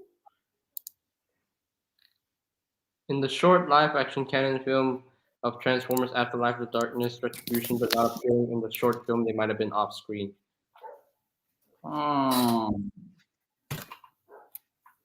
Interesting theory. Okay. Interesting theory. Jesus Christ, where am I supposed to go? Oh, this way. Yeah. Okay. Joaquin, just want to let you know we're not ignoring you because sometimes, like most of the time, like when we talk, we don't pay attention to the comments all that much. So Long story short, we're not being the jerks, all right? yeah, I'm occupied with my stuff because I'm trying to kill this damn worm. killing a worm? What? There's 2 boss I can't kill. It look like a worm. Oh. Yeah, Joaquin, we're not really ignoring you. So Yeah. that's my theory. They should make a short live action canon film and a live action canon series. Yeah, I mean, well, that's a good theory, but thing is, the Bayverse is done. So they're done making the Bayverse films. They're done after the last night is over. It's done because now they are rebooting the series, rebooting the film series, starting with the Bumblebee movie and then continuing on with Rise of the Beasts. I just want to say this. I do hope we get really good figures in Rise of the Beasts for Studio Series. Like I want to see Nightbird and Mirage have the accurate vehicle modes. I hope they get the licensing for a Nissan and a Porsche. Mm-hmm. Yeah, and I'm worried. Scourge, that truck mode needs to be a toy. Yes. I want to see what Scourge looks like. And plus, I'm going to say this. Real quick, you know he's going to either kill an Autobot or a Maximal or maybe a Decepticon on screen because, I mean, for Shatter and Dropkick, you had to show Cliffjumper getting killed because excuse the language, I'll say this. Shatter and Dropkick killing Cliffjumper, it showed they weren't fucking around. These are literally killers. They have to do it for Scourge also. They have to show him either killing an Autobot or a Maximal just to show this is a dangerous villain with all those faction logos on him. He ain't messing around. I feel bad for Cliffjumper. He gets the short end of the stick in the franchise. Everyone, all the Autobots, real quick, before they left Cybertron, one of them had to be used as bait. All right, we're going to draw straws. Who's going to be used as bait? Cliffjumper gets the short one. And Cliffjumper is the one that gets followed because he dropped.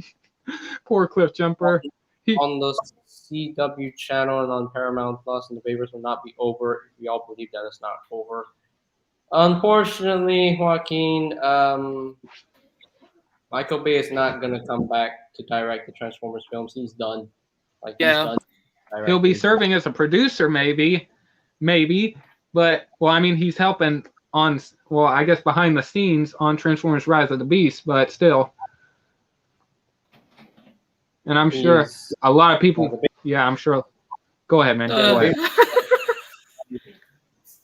Might have to mute Ruben. Ruben. I'm going to do this real quick. Hold on a minute. Okay. All right, there we go. Yeah. All right, go ahead what you were saying, man. But, unfortunately, Joaquin, I know you'll be very disappointed about this, but the Bayverse it's done. Because we have 5 Bayverse films, and there won't be any continuation after the last night. It's done. It's over, and it's time for a new reboot. It's time for the film series to be rebooted because the films weren't that great to begin with.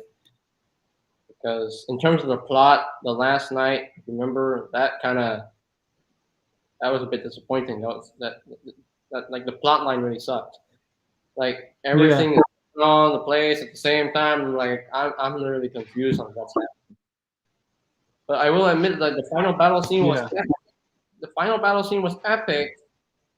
The plot line was no. It was. What happened? What happened to Barricade again? He disappeared right after Stonehenge. Like after the first movie, like you were wondering, hey, where did Barricade go? Yeah, Barricade was right behind Bone Crusher whenever he started transforming. Then, boom, he's gone. Like, where's Barricade? He's always disappearing. But then in Dark of the Moon, he did come back, and then he lost his leg. And then in the last night, he got both his legs back, and he got redesigned. I'm like, huh? What? What's going on with... So Barricade cannot be killed? Okay. All right, something's fishy is going on with this officer. But I'm not gonna lie, I love his new design. I absolutely love his new design. That's my favorite design for Barricade. He looks more like a cop. I do. I want to say this. I hope we get an updated version of that Barricade, or the Last Night Barricade for Studio Series. I would like to see an updated version of Barricade.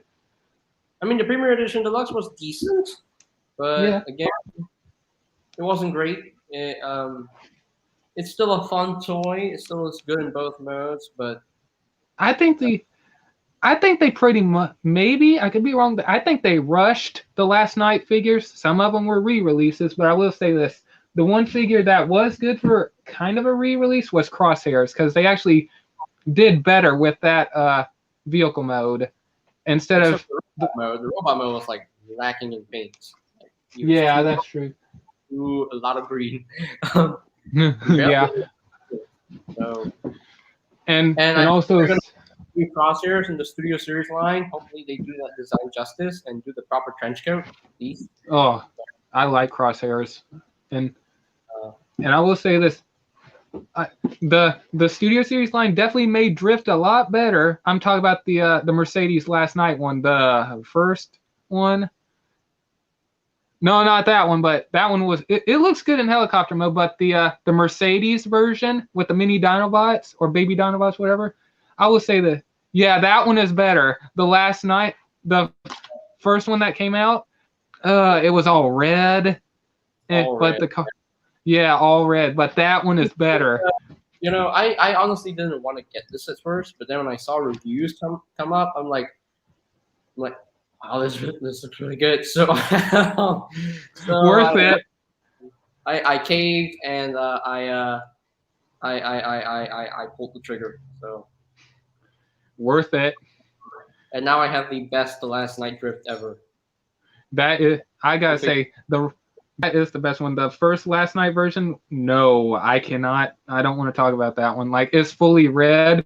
Like, where did all the red come from? Like car mode, fully black. Transform into robot mode. Where did all the red come from? I will admit that the amount of retooling that they did to the original like Age of Extinction Drift to make it the Last Night Drift, it's phenomenal. Ugh. It's phenomenal. It's excellent.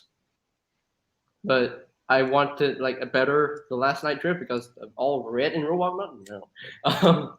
No. Like he was all red every day. So, but then when they released this figure, and then I look at the robot mode, oh my gosh, it looks so good. And yes, better. More screen accurate, and that is Studio Series' main objective. Just screen accurate. Screen accurate, and I'm glad that they made the helicopter drift, and one more drift to go because we need a Bugatti Veyron car in Studio Series form. We so need that one. Yes, I agree. And did you ever get the? It doesn't have to be a new mold. They can just take the original Age of Extinction Deluxe Class Drift, repaint that to make it more screen accurate, and retool the head a little bit. So. Yeah, I agree, and I actually like also the re-release of the Cogman figure with the premium paint instead of the original one. It looked good with the dry brushing or whatever with all the black on it, but I definitely like the Studio Series version with all the shiny silver paint on it. It definitely looks better.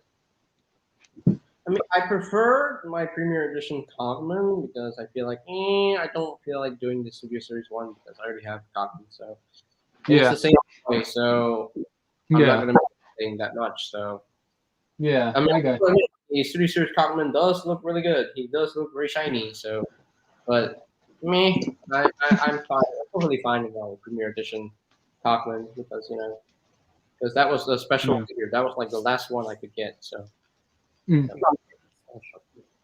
Yeah. And I'm curious, how do you feel about them re-releasing the B-127 figure with a different, like instead of the battle mask head, it also has the just the regular face? Because I think they're doing a variant version instead of B-127 with the battle mask, they have them without it. Oh yeah. Yeah, I've seen the review of that. I think here's my theory about that figure. I don't think that will be released in the main line. Because I've never seen any listings on that unmasked B-127, Mm-hmm. and Hasbro has not even announced it yet. No. No, they haven't. What I think that figure would be is an exclusive with a Bumblebee movie Optimus Prime in a 2-pack Hmm. in the Buzzworthy line. So that's Ooh. what I think. That's what I think. I want to say this. The lack of Autobot logos and sometimes Decepticon logos in the Studio Series line. Sometimes, like, some of the figures don't even have the faction logos. Like, what? I mean, some of them do, but a lot of them don't. Like, are they just lazy to put the faction logos on there? Like, what? Yeah. Well, I mean, yeah. like,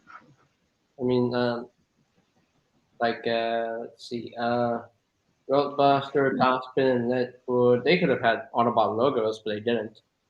yeah, Cliff Jumper, he could have had his Autobot logo on his head, but no. yeah. At least B-127 has his Autobot logo on his head. Yeah. Blitzwing does not have a faction logo. Neither does the Optimus Prime figure. And that's the one thing that's disappointing about the Optimus Prime. A little bit. Yeah. But still a good figure. Stickers on his shoulder, so plus. Yeah. Lockdown, I put a Decepticon symbol on him because why not? He's an evil bot. So, duh, he has to be a Decepticon. That's the fun fact part right there. He didn't have no faction logos on him in the movie, but you got to give him a faction logo regardless. And he Whatever works. He was labeled as a Decepticon in the Studio Series line, so duh. Yeah. Oh, okay. Shadow Raider has a Decepticon symbol on his chest. Just something. ASI Boss had no Decepticon symbol, which is a bit concerning. Crowbar had Decepticon symbols. Jazz, I didn't see an Autobot logo. The Constructicons Decepticon symbols on them, like Mixmaster, like you could have put Decepticon symbols on the mixing drone, but like literally. Thank you. I don't think a single one of the Constructicons, correct me if I'm wrong, they don't have any faction logos on them. Like, what? Then what faction are they? How? I guess you have to rely on the box. Yeah. But even for some of the Studio Series Decepticons, like it wouldn't help because some of the boxes have Autobot logos, which doesn't make sense. Yeah. Why? What's going on there? And also, here's a weird part for you. Did you ever get the Jolt figure for Studio Series? Oh, nice. I will say this. His backdrop, why does he have a Dark of the Moon backdrop?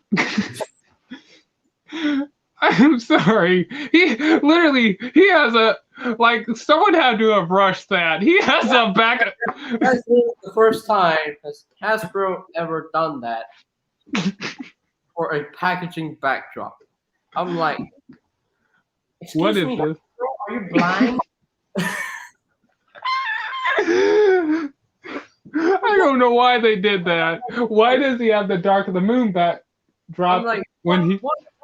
I'm like, what is happening? Like, hey, why do you have a Dark of the Moon backdrop even though you say Pyramid Desert Battle? I'm like, that's not Wait, what? I need to look at that box then. Pyramid backdrop? Let me look at images.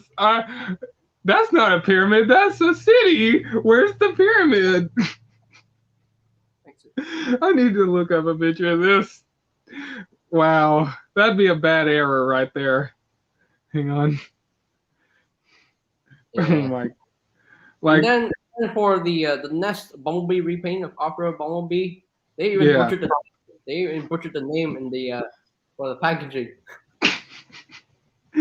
And by the way, what I could be wrong. Why was someone saying that that was accurate to the film? It's not. I don't remember Bumblebee having that color. Didn't even happen in the film. I don't remember Sam running out in the middle of the battle with Bumblebee and Blitzwing like. He includes Sam. Sam was never in the film. What No. is that doing? That figure could have been something else. Like it could. You could add a soldier. Or John Cena's. I mean that Nest Bumblebee figure that could have been something else. Pyramid Desert Battle. I'm done. Wow. I mean, don't get me wrong. This Bumblebee does look badass in those colors. He looks good, but it never happened in the film. It never. No, happened. it didn't. It didn't. Even they released a studio series, Dark of the Moon, Thundercracker. Where was Thundercracker in Dark of the Moon? Like I don't remember him appearing. Where was I mean, he? if he appeared, he might have been amongst the drones, but I didn't see him. Like where was he? Does he have KSI bosses / Nitro Zeus's design? Like why? Like, and also, why is Shadow Raider a character? I don't remember him appearing in the film, or unless the lockdown drones or whatever the soldiers we saw on the ship. Those drones, those lockdown / Decepticon drones, those are called Shadow Raiders. They confirmed the name. So. Oh, okay. Well, I don't know. Well, I guess I could understand why they gave them orange, because they wanted to make them stand out from the lockdown figure to Shadow Raider. And by the way, Ruben, if you're trying to talk, you're muted. Just letting you know, I muted you. Just let you know. The Shadow Raider figure. The Shadow Raider figure does look really good in car mode. Orange Lamborghini, gorgeous, beautiful.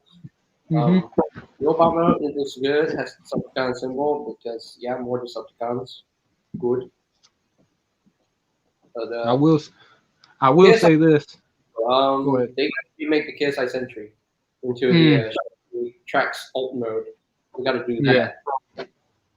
Because I don't want to buy the KSI Sentry figure from Studio Series because it's not screen accurate. So no. And I will. Why, if you're gonna release the '86 Dinobot figures, why did you just release Age of Extinction Grimlock? Why couldn't you do the other Dinobots in that similar paint scheme? That would, I mean, having Scorn and Strafe and Slug. Yeah, I mean, those would have been awesome to have, like new molds. Maybe, like I wouldn't mind seeing what they would do with a Scorn figure. The only Scorn figure I actually like is the Last Night version. Yeah, that figure was excellent, like literally excellent. Yeah, that's true. That's one good figure that's another good figure from that line. I like that figure a lot. Even though he didn't really appear in the film, but I still love it. I still like the figure a lot. And also, I definitely enjoyed the Megatron from that line. I mean, I played with the. You know what's weird? All the Age of Extinction Dinobots, all 7 of them, they have Autobot symbols except for Slash. Yeah, I did notice that. Yeah, when Snarl, Snarl. Yeah, whenever he transformed into his Triceratops mode, I did notice he had an Autobot logo right on his head in Dino form. It was briefly seen, but yeah, I did see that. Yeah. Slug has an Autobot logo on him for the toy, the deluxe Slug. He does have an Autobot logo on the side. Grimlock has an Autobot logo on his belly, Voyager class one. Slog has Autobot symbols like on his front legs, the front dino legs. Snarl has an Autobot logo like on his shoulder. Strafe / Swoop has Autobot logos on his wings. Yeah. Scorn has an Autobot symbol on his chest. But Slash though, he didn't. I never saw any Autobot symbol on him. I have that figure. I don't know where it's at right now, but I think it's. Yeah, I don't. I think Slash would have been a cool character to see in the movie, but they had. I guess it was the budget. I guess they spend all their budget on those drones. Yeah. Yeah. But man, it would have been cool to see other Dinobot characters in there at least. But yeah, I get it. Their budget and all that, they had to cut stuff out. Yep. That's true. But I wouldn't mind seeing Studio Series versions of those figures. Heck, I wouldn't even, if they're gonna re-release the Age of It, or the Last Night Scorn figure, and the leader class. Come on. Yeah, that's true. Yeah, you got a point, Bobby. I need to see that figure as a leader class because that figure would cool, especially in the paint, kind of like what the Studio Series Grimlock has. Ooh, I could just picture that. That would be great. That would be gorgeous. But yeah, I mean, we already got the Studio Series Grimlock, the Age of Extinction one. Like, where's the Dinobots? Like, where's the rest of the Dinobots? Come on. That was during the, if I'm not mistaken, right around the first wave of the figures, or the second, I can't remember, but still, that was when Studio Series started beginning. Like, then you had the baby Dinobots. Like, the baby Dinobots, do they even have robot modes? No, I don't think they transformed. No, they didn't transform in the movie. They always stayed in dino form. If they did transform, I didn't see it. But so far, I don't think they. It's really cool to see if the baby Dinobots had actually robot modes. Yeah, and by the way, where's the little? I'm not gonna question it, but I'm just saying this. I don't. I'm kind of curious where those little mini Dinobots came from.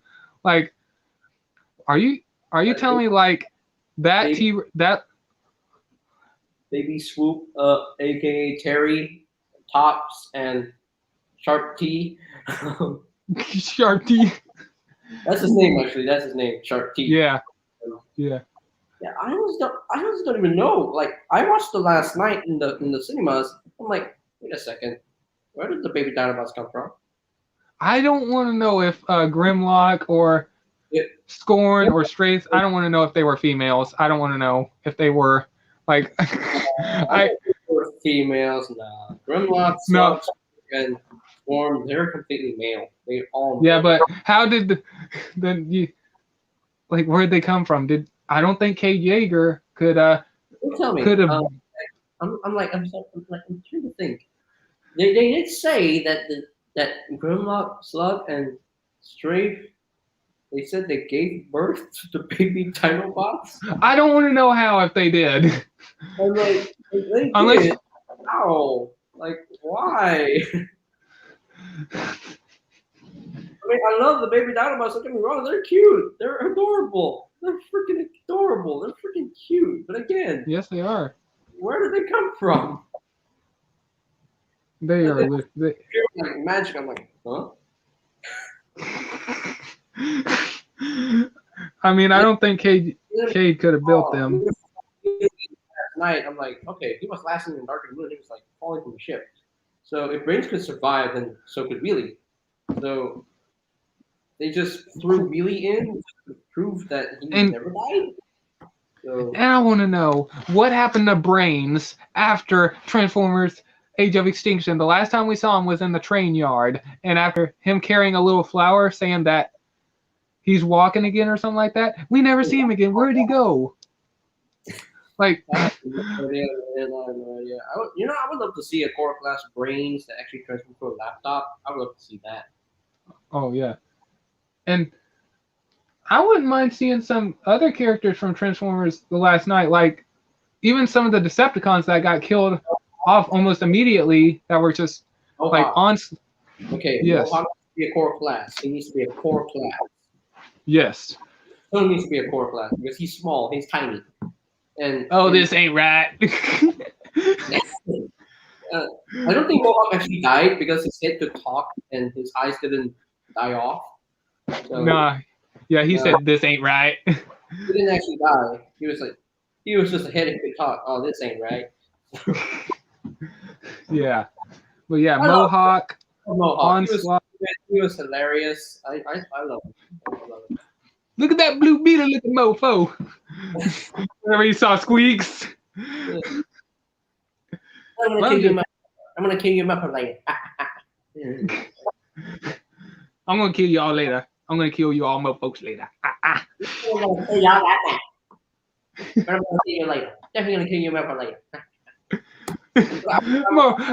The transplant Mohican, aka the Last Night Mohawk.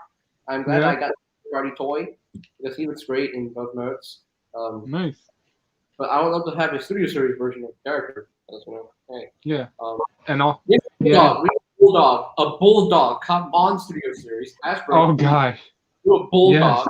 please, and a canopy as well, and a Autobot trench. And we need that mini Jetfire, that mini Autobot lieutenant guy. That just. I got him, boys. Oh. Yeah. Oh, and yeah, Bulldog. I know who you're talking about. Yeah, that tank. Yes, I definitely want to see a figure of him. Yeah. Sure, kudos to Toy World for making a toy of him, but without changing the name, I feel like they're gonna get in trouble with that. And at least give us some more of the Decepticons, like Onslaught. Yeah, Mohawk, Dreadbot, Nitro Zeus. Maybe a better version of Nitro Zeus. Yeah, new mold, please. New mold. Yes. Dreadbot. We need a Dreadbot. Yes, Dreadbot. And a new Berserker, please. And last but not least, Berserker. I'll suck your veins. Last Night Megatron. We need that. Yes. I wouldn't mind a new version of Last Night Megatron. At least a new mold instead of reusing the same one. I mean, the Voyager class one was epic. Like it was a badass. The leader. Toy. Yeah, I like the leader class one, but it kept falling apart half the time. Like the wings would fall off easily, and also the back tail fins on the back of his legs would fall off. Also, I'm like, ugh. I mean, I have the Voyager class one as well. The Voyager class is definitely the more screen accurate one because the cannon is definitely screen accurate. But, yeah. I think the Voyager class Megatron would definitely fit for studio series. Yeah. Because it looks good enough. It looks screen accurate. So the only thing they do is making the battle mask. That's the one thing they didn't do. So, yeah. if they can just reuse that Voyager class, the Last Night Megatron figure, and just have a different head with the face mask gimmick, I would buy that. Yeah. I would totally buy that. So. Oh yeah. Because I love that design from Eggs because that's my favorite design from Megatron in the figures. I actually do enjoy that design also. And he has a fusion cannon on his arm, like G1 Megatron. Hey. Yeah. And question: how did he become Galvatron or go from Galvatron to Megatron again? He got rid of his KSI transformation thing.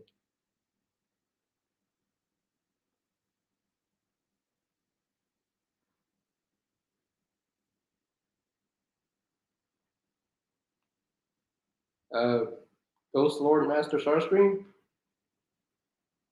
Still there, mate? Okay, there we go.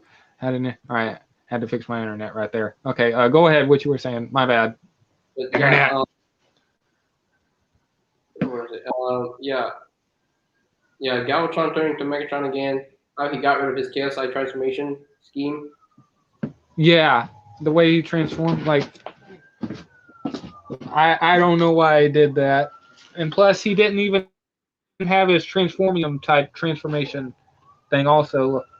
Like, I don't want to. I feel like Transformers Last Night was rushed, in my opinion. They rushed that film. Yeah, I mean, they have like the 3 years. They can just, take the time, those 3 years to make that film good enough. But then, I guess that's what they're doing with Rise of the Beasts. They want to try to make the film at least good. Same for the Beast Wars characters. Yeah, I don't want to wait that long, but if they're gonna take their time with it, then okay. I don't want to wait that long too. I really don't want to I don't want to wait now. Yeah, like here. But I at least hope the figures are good in that line. That's what I hope for. I think I feel like the mainline toys will go to studio series and the rest of the gimmicks. Yeah. I think like the mainline stuff, like the deluxes, roaches, and leaders, I think they will be in the studio series toy line. Mhm.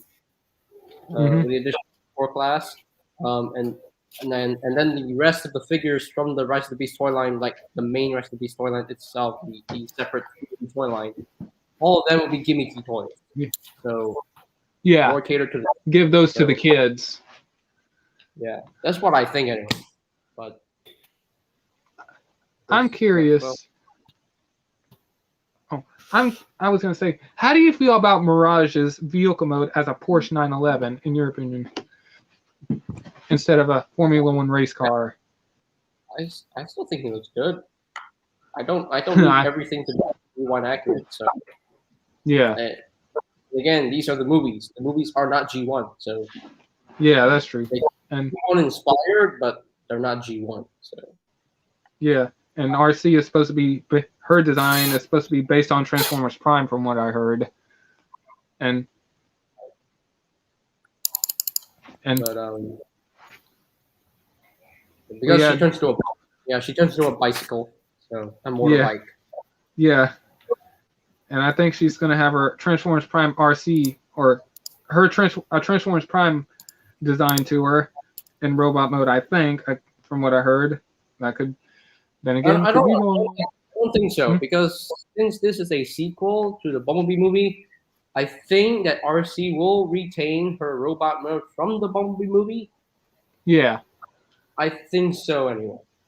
yeah, But yeah. I mean, looking at her design, if you look at the Bumblebee movie design, the 3D version, or look at the artwork of her, she does have motorcycle type or Cybertronian motorcycle tires on the back of her legs. So yeah.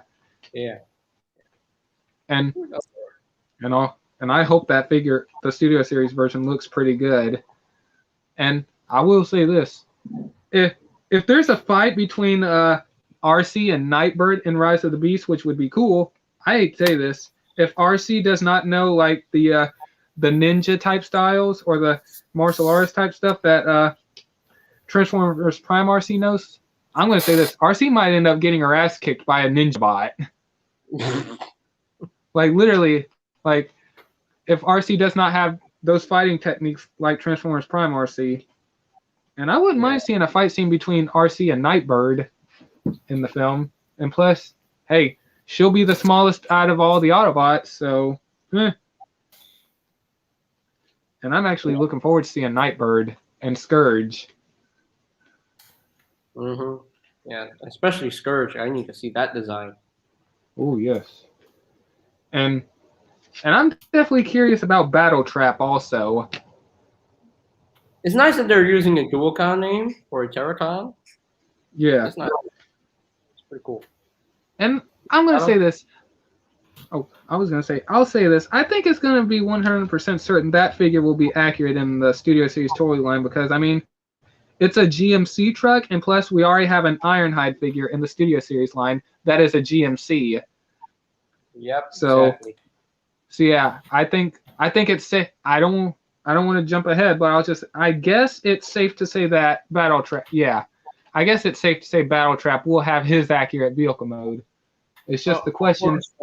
Scourge, I think he would be like a very screen accurate vehicle mode, because. And same. Yeah, and same for. Yeah. And same for Bumblebee. I mean, we already have Camaros, so I mean, hey, at least that figure will be accurate. But and also Wheeljack as the Volkswagen van. I'm not sure.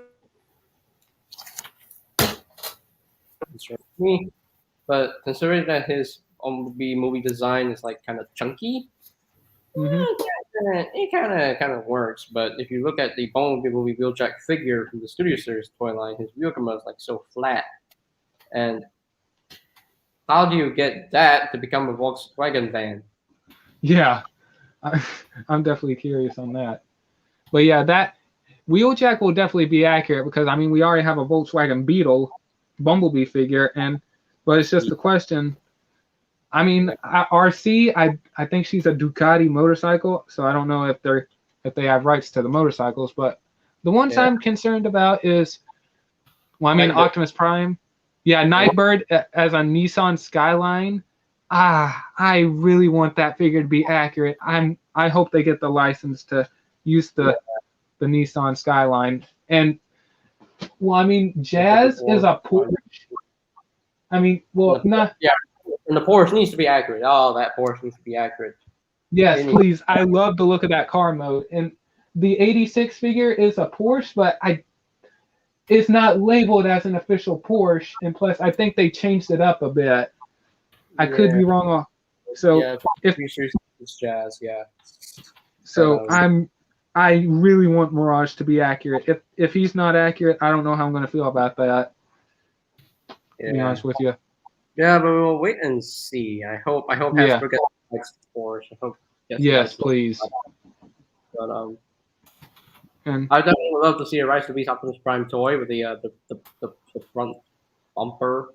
Yeah, the Ram. I gotta say, Optimus Prime looks badass with that bumper on him.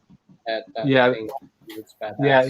Did you see the footage of him ramming Scourge into that wall on set? Yes, I did. Oh my god, that is literally like I don't know. It's like Transformers Prime Bulkhead ramming into Silas Breakdown. Oh yes.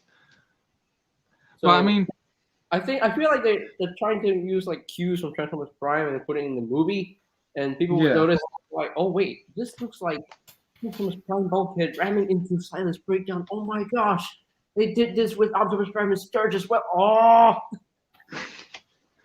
Yeah, but I mean that they damaged the vehicles bad. But I'm just saying, when Optimus Prime rammed him, like, what the heck is going on? Is Optimus Prime really that pissed? He just decides to ram him through a brick wall. Maybe Bumblebee's death will happen, and then I will say this: if you go back and look at the set photos, there's that blue robot type thing on the ground. It's one of the set photos that's lying on the ground for a standee or something like that. I will say this: if you go back and look at the Transformers films, like, we already saw Optimus Prime die in Revenge of the Fallen, but then they brought him back. They're not going to kill Wheeljack. They're not going to kill RC again, or Mirage. Well, they're not going to do that again. So the one Autobot that has yet to die, I'm not going to count the Bumblebee movie as. I'm going to say he got knocked out.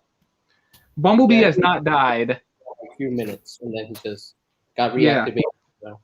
Yeah. So Bumblebee is one of the characters that did not die in the live-action universe. So, seeing Scourge probably killing Bumblebee and somehow coming back at the end or something like that. I will say this: I could see Prime getting really mad for him to ram him through a brick wall. Yeah. If Bumblebee actually dies and then somehow comes back magic.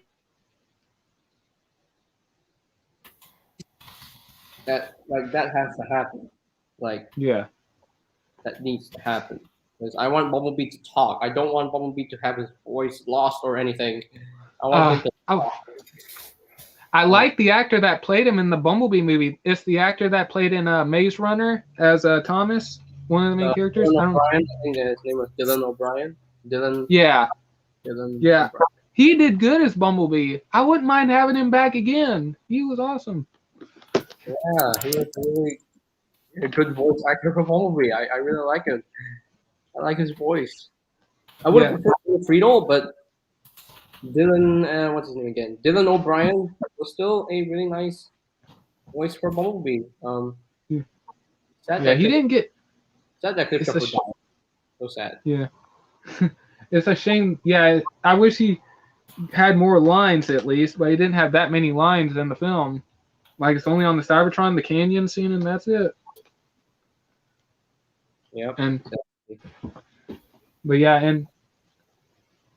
like I said, if Bumblebee ends up dying at some point in Rise of the Beast, then wow. And I will say this: did you hear the rumors of 2 Titans appearing in Rise of the Beasts? I don't know if you heard anything about that. One Titan that transforms to a brick wall. Yeah, and I'm curious about that. Because I don't know, because if they are actually bringing Titans into the movie, does that mean that Studio Series will introduce Titan Class? Ooh. Maybe. Oh, that'd be new right there. I mean, we're already getting core class figures. And then what about the commander class? Is it gonna happen in studio?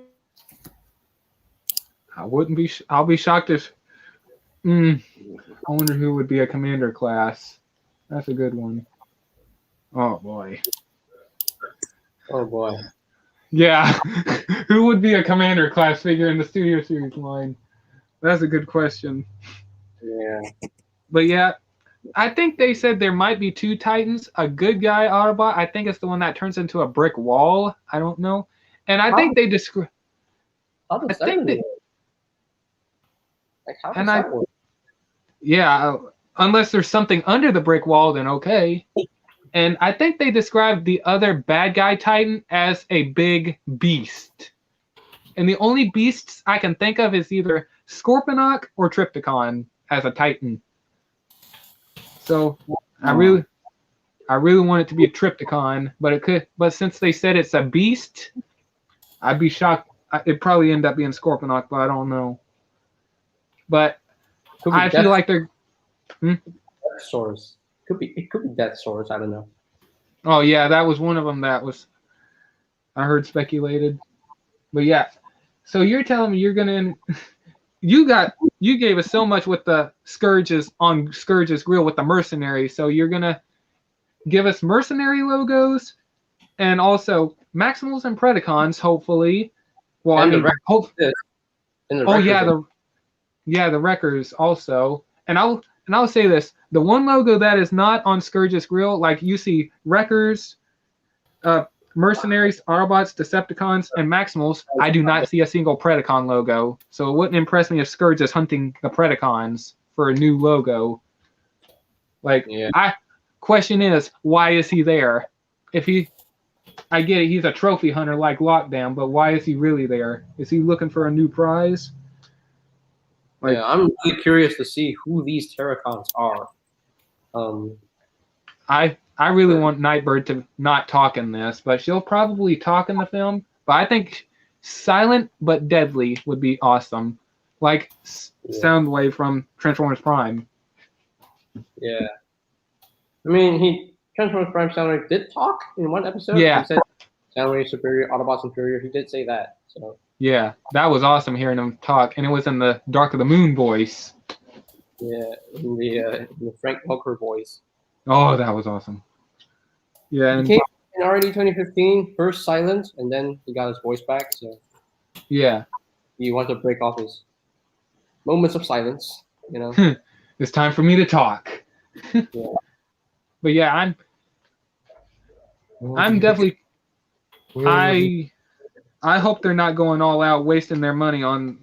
Like, I really want this film to do good, and I guess if they're thinking like, well, if this film doesn't do well, let's not only introduce Maximals and Predacons, let's give them a Titan in there, because if this film doesn't do well, this might be the last film we do for a couple years.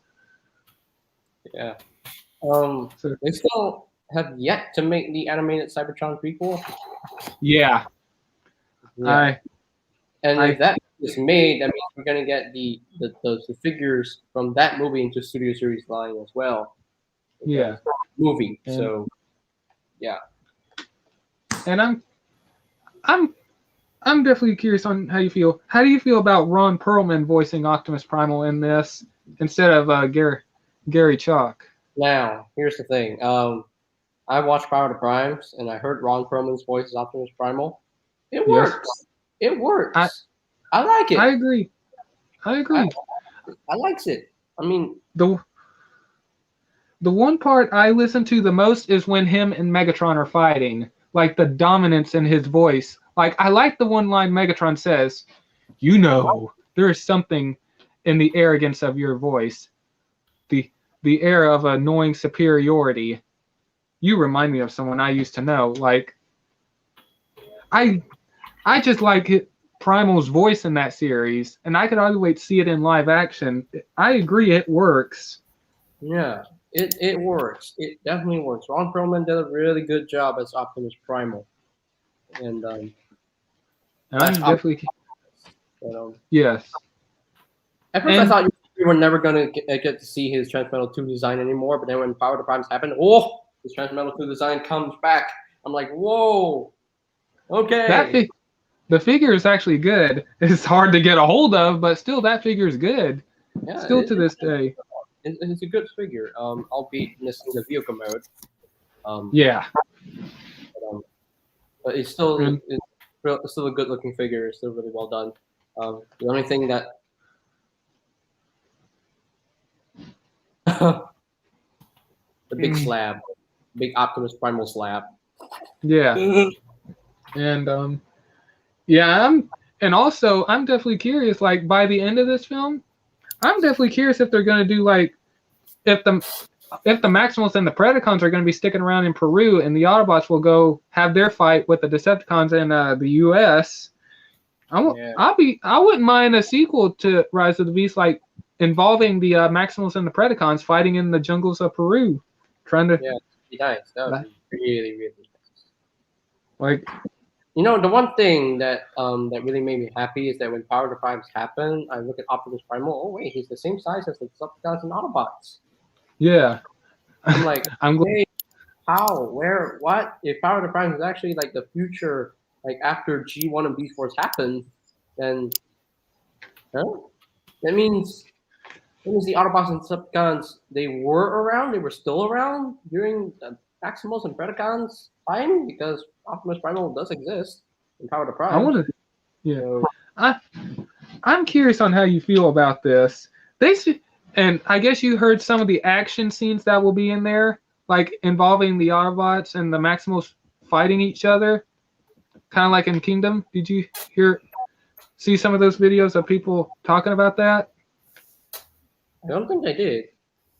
Well, it turns out there's gonna be a fight scene with the Maximals and the Autobots when they first encounter each other. Hopefully, you can find the video at some point. But I guess the people or the guys on the set were directing the actors on what was going on. Like, there's a couple of scenes that were described. Like the guy was yelling out, "Over there, Cheetor is trying to rip out Mirage's jugular," and over there, Wheeljack and RC aim their weapons right at Rhinox as he's plowing through the ground.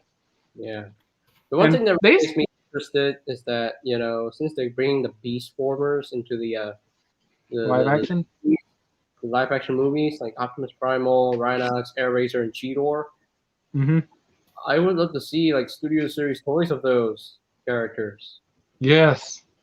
And also, I'm curious what they're going to look like in the film. Yeah, their designs. I hope they look good. I hope they don't follow that Cheetor concept design. Don't. Let's not get into that. No, it's terrible. Even the robot mode head looked ugly. I did not want to look at that. I cannot deal with that. I love all the Bayverse designs, don't get me wrong, but seeing that Cheetor design, no. Get it out of here. It's terrible. That shouldn't be used. No. Yeah, and I think there was an idea for Optimus Primal. If you remember the Last Night Monkey Prime. Optimus Prime. Oh, that one. I would love to see that design being used for Rise to Peace. I think that would be great. At least change the head to look like a. Oh, go ahead. I love the Maximals, and hopefully the Predacons appear. I hope they can speak in beast modes. Yes, please. They need to speak in beast mode. I'll say this. The Dinobots. The Dinobots couldn't even talk in the beast mode or in robot mode. I'm like, no. Like, hey, why can't you get the Dinobots to speak? Excuse me? Hello? That doesn't make sense, because the Dinobots could talk. And the one thing that really bugs me is that, in RD 2015, when you saw Grimlock in his beast mode, in his Dino mode, he could speak in his beast mode. He could speak in Dino mode. But then in Transformers Prime, which is in the same continuity, Predacons, they did not even speak in beast mode. I'm like, okay, the Predacons don't speak in beast mode in the Transformers Prime cartoon, only in robot mode. And then suddenly in already 2015, yeah, Grimlock, who can actually speak in both beast mode and normal mode. I'm like, huh? Yeah, and I really do. That was the thing. I was worried about Transformers Kingdom because I was worried that they weren't going to talk in beast mode. I was so happy to hear them talking in beast mode. But yeah, I agree. They need to talk in beast mode. I hope. They so need to do it. They so need to do it. If they don't do it, then I don't know how to feel about that.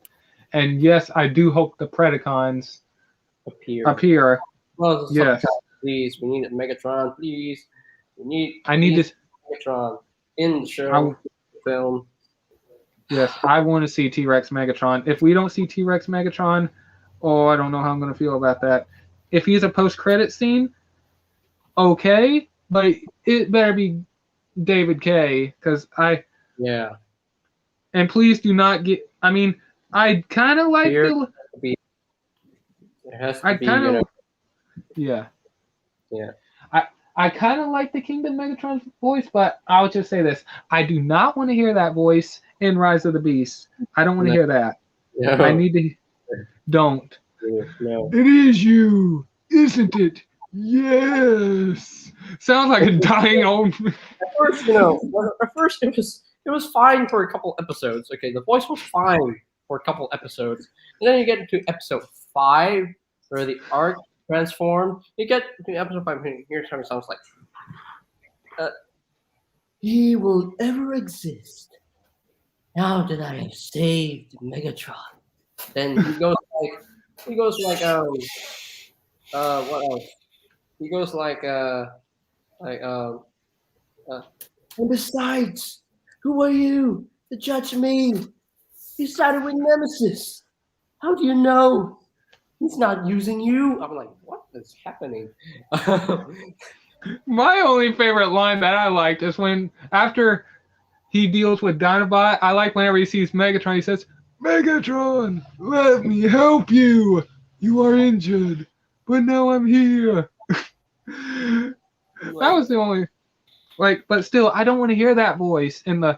I need it to be David K. Please. I mean, if you're gonna get Peter Cullen to voice Optimus Prime, you might as well have David K. come back as T-Rex Megatron. At least give us that.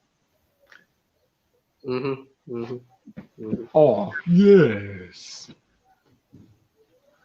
And I really want to see a G1 Megatron post-credit scene, and if possible, in Rise of the Beast. I want to see a post-credit scene on that.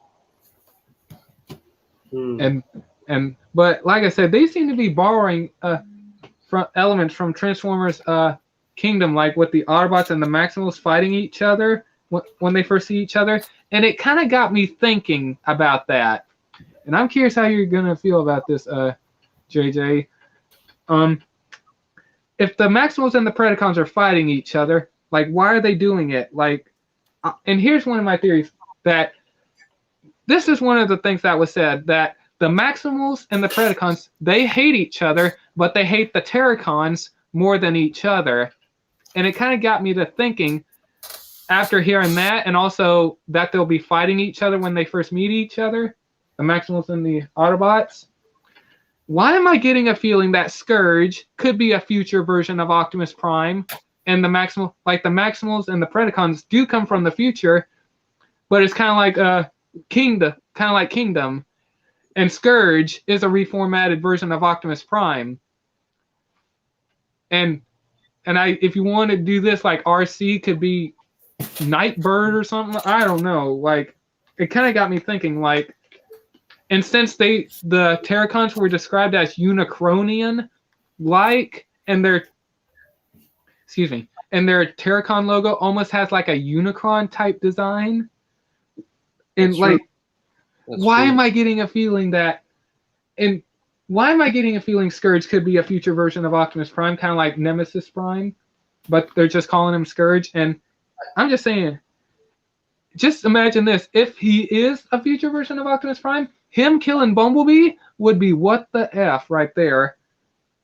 But I'm just saying, it's kind of getting me like thinking, like, why are the Maximals fighting each other, and why do they hate the Terracons more than the Predacons? Like, That's they seem, yeah, and like, they seem to be borrowing a lot from Kingdom. But yeah, I will be shocked if we find out that Scourge is. Hey, Megatron Primal. You're in the chat, man. Hey, how you doing? But I'm busy at the moment. Oh, okay, man. It's all good. But yeah, I'm curious. How do you feel about that? If that ends up being so, or if that ends up happening, I should say. If Scourge ends up being like the future version of Optimus Prime, if time travel is actually, playing a role in this film, I want to see how they can activate a time travel portal or build a time machine. That would be interesting. Or maybe Scourge is just like, oh, he's from another universe, and then he opens up a portal and comes to the main universe. I mean, that is just my theory. Maybe the Terracons are literally the alternate versions of the Autobots, but evil versions of the Autobots. I mean, they literally killed Wreckers and Mercenaries. Like, I think Wreckers are pretty hard to kill, and Mercenaries are nothing to be messed with.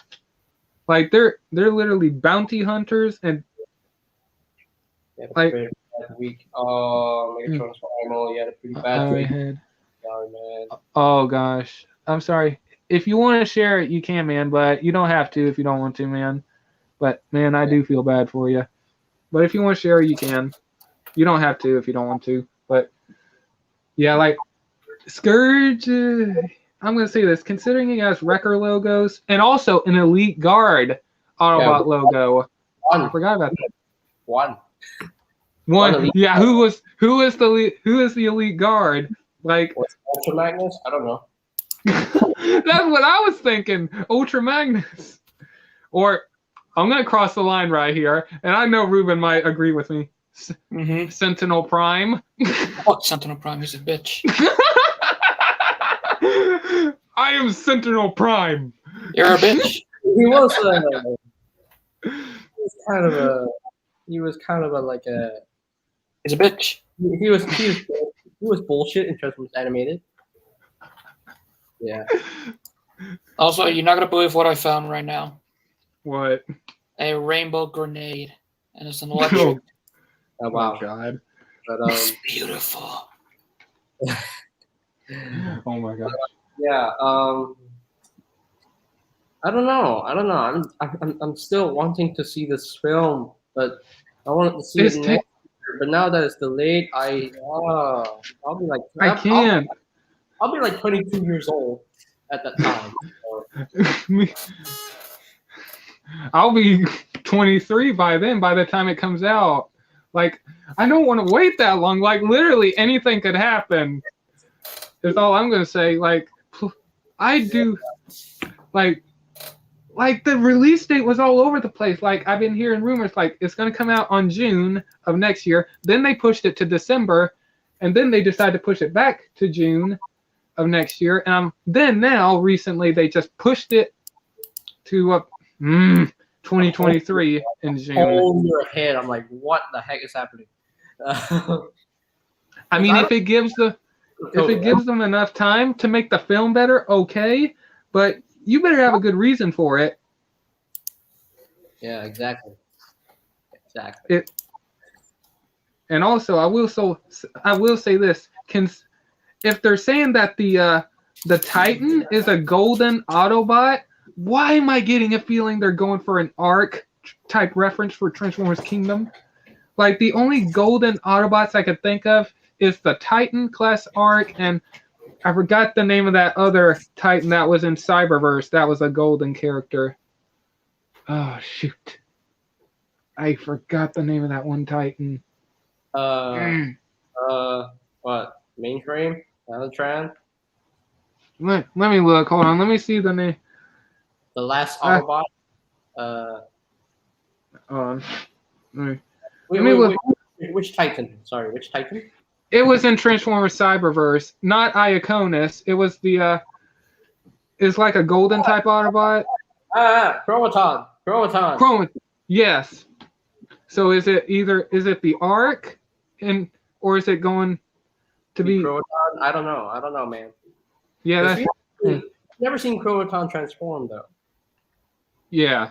And looking at his design, he looks like he was once an ancient city. Looking at his design. Oh, I'm going to Walmart soon. Hopefully they have something new. Oh, I hope they do, man. I hope you find something good. That'll make you feel better. Yeah. The one thing that really bugs me is that, you know, in Cyberverse you have Iaconus, and then they made a figure like Ultimate Class Iaconus, and apparently he's an Autobot, and I'm like, wait a second, Iaconus is an Autobot? And I look at TF Wiki and I'm like, oh yeah, Iaconus is an Autobot. Like the Ultimate Class Iaconus figure has an Autobot logo on him. I'm like, when was he an Autobot?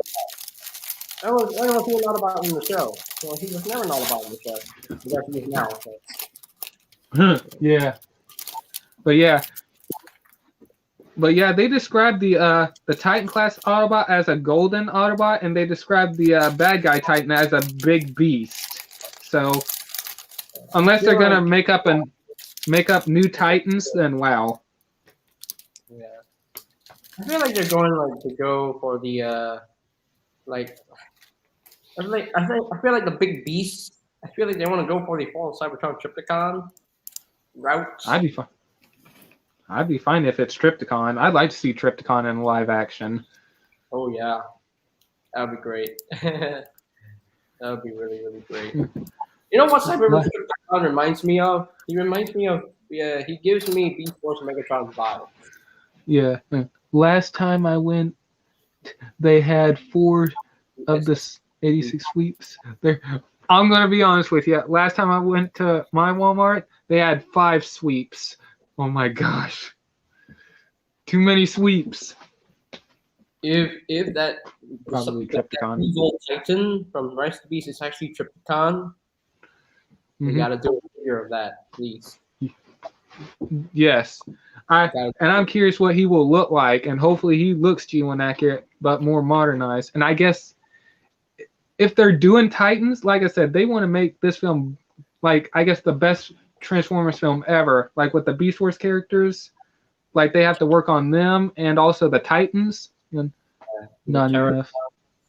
Predacons if possible, Decepticons if possible.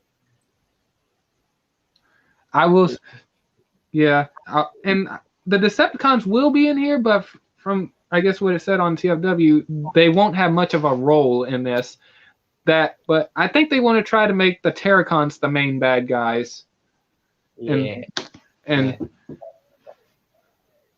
But I'll say this: they still haven't revealed the Predacons yet. They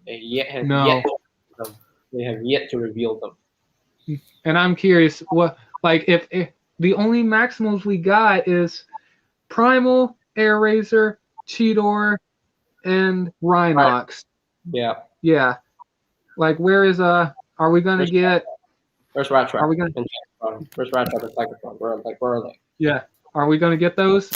Where's Dinobot? Like, where is he? Like, where he is? Where is he? Please give me Dinobot in this, and do not kill him off. If they kill off Dinobot again, I'm drawing the line. I can't. They killed Dinobot in Force. They killed Dinobot in Kingdom. Oh. They killed Dinobot in Kingdom. It nearly brought me to tears. And I agree. I could not handle seeing that. I was done. He wanted to become a Maximal forever, but Yeah. But he died.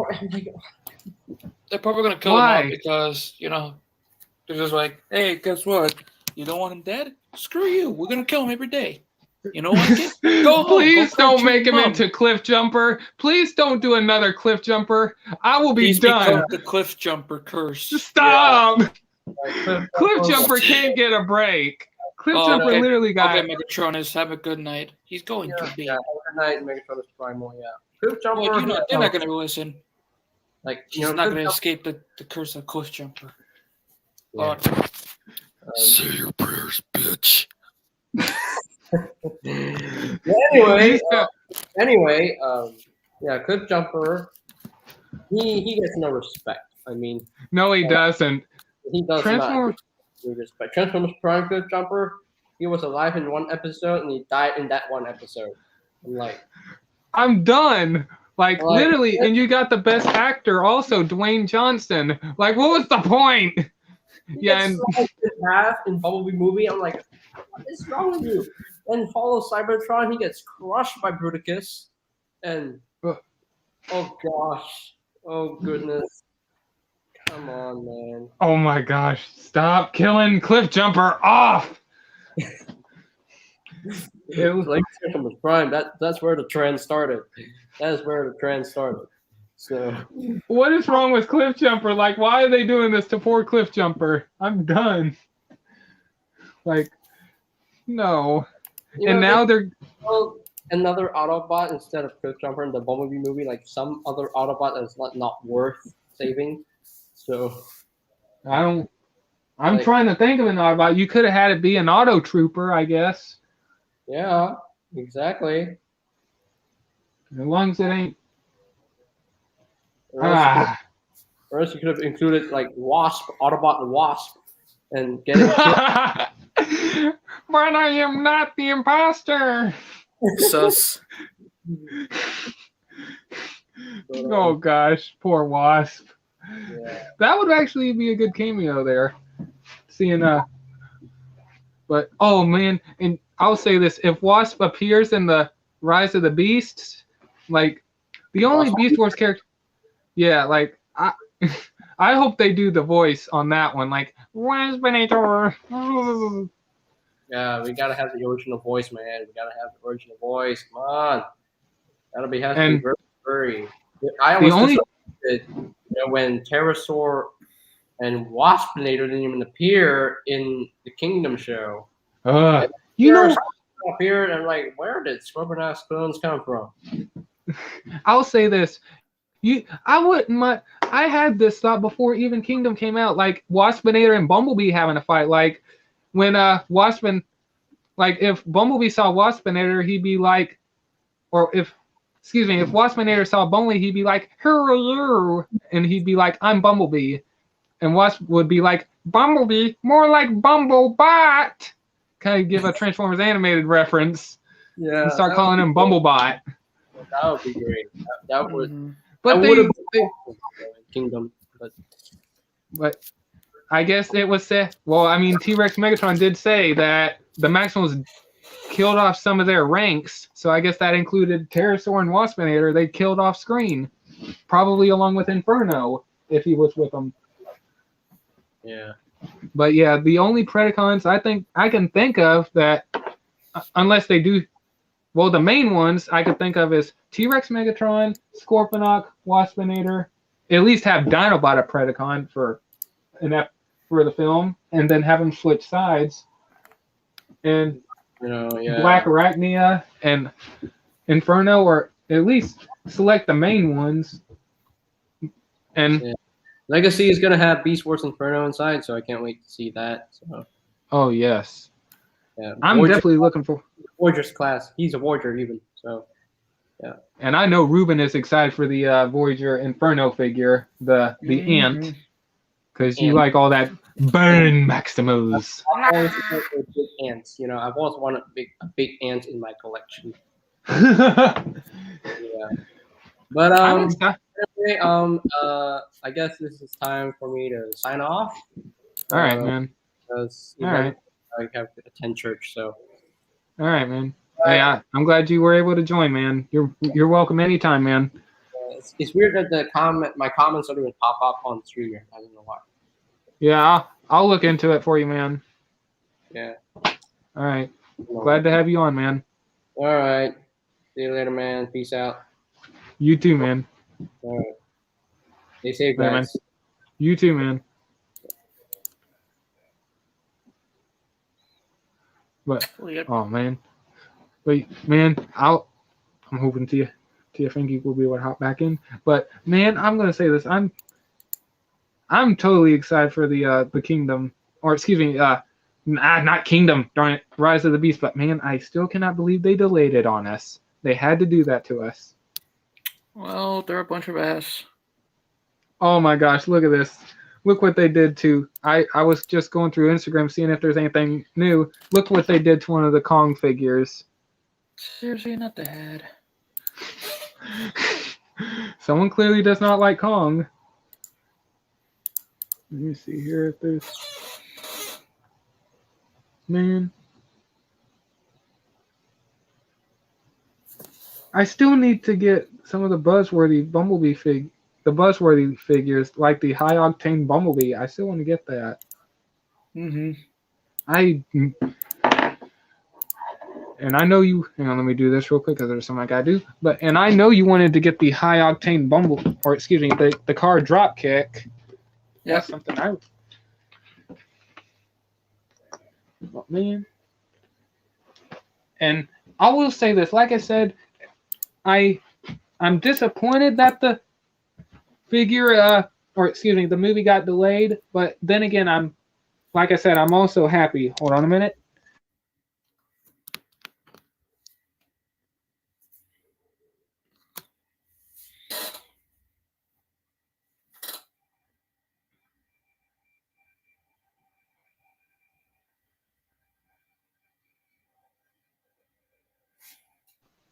Okay, sorry about that, guys. Anyways, and also, when I mean guys, for those who are watching and the ones in the chat, or not in the chat, darn it, in the live, like I was saying, I'm happy they delayed it, but then again, I'm not, because at least I could focus on the legacy figures a little bit, and also hopefully I could get what's left of the Kingdom figures. Yeah. And also, I'm going to also get something for Nick. I showed her the Core Class Soundwave figure. I'm hoping I'll be able to get that for her because, I have so many Core Class figures at my Walmart. So hopefully I'll be able to get her Core Class Soundwave. Oh, darn it. I'm dropping shit. Look at all my boxes right there. I have all my Transformers boxes right there. But anyways, let me check on Instagram. You still playing Overwatch or something? No, I actually got suspended on Overwatch because some kid just ratted me out yesterday. Oh God! And I'm gonna miss out on the Cassidy event. It's gonna be over on the 23rd, and my suspension is gonna be finished on the 27th. Oh gosh! But at least I played Borderlands, and I finally got a rainbow grenade. Nice. Now I'm just trying to find a sniper. Where's the sniper? Let me see here. Trying to see if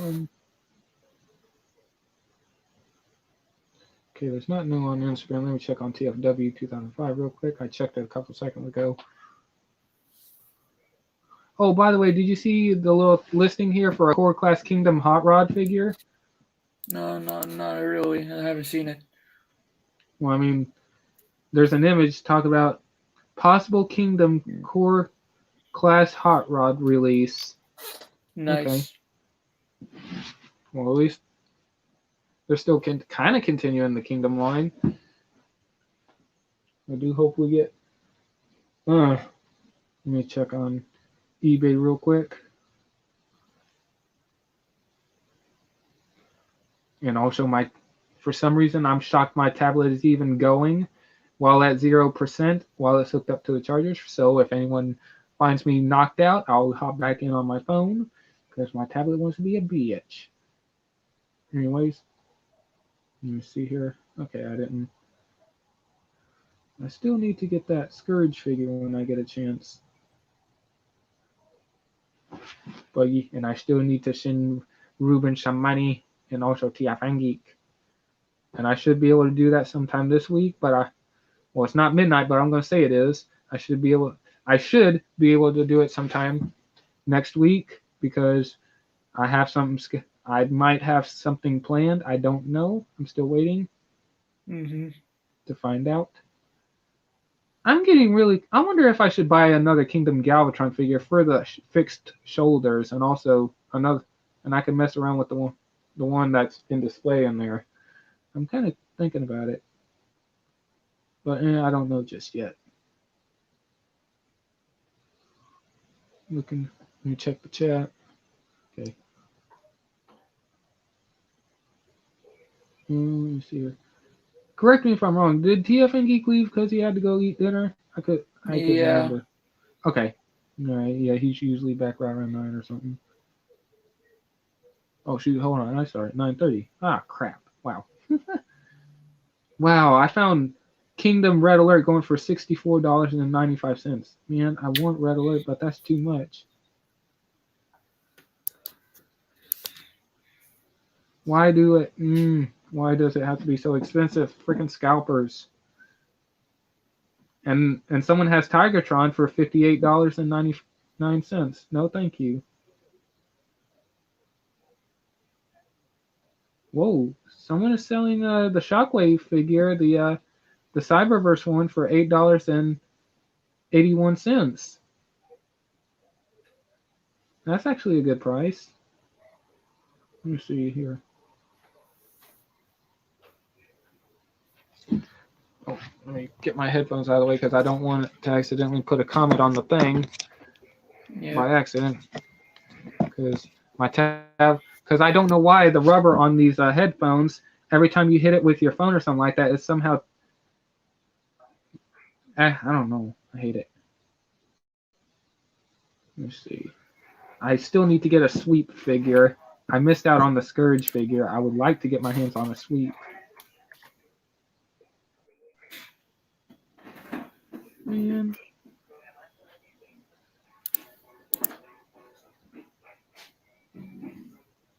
Your mom starting to do her drinking again? I hear some music. Not and don't today, worry, thank God. and don't worry, the music is kind of hard to tell, so yeah, it's kind of buffered out. Oh, and by the way, if you want Jet Shatter, I'll send you the link, but it has a little bit of a crazy shipping, but it's going for $19.99 and $10, or God darn it, $19.99 and $9.25 on shipping. Yeah, fun on my own. But oh my God, I just found something. What'd you find? Well, next Sunday, Japan is gonna release another episode for Kamen Rider, and the one I'm looking at right now. Yeah. It's look like a cobra. Cobra. But the question is, do we have the figure though? Yes. Let me see.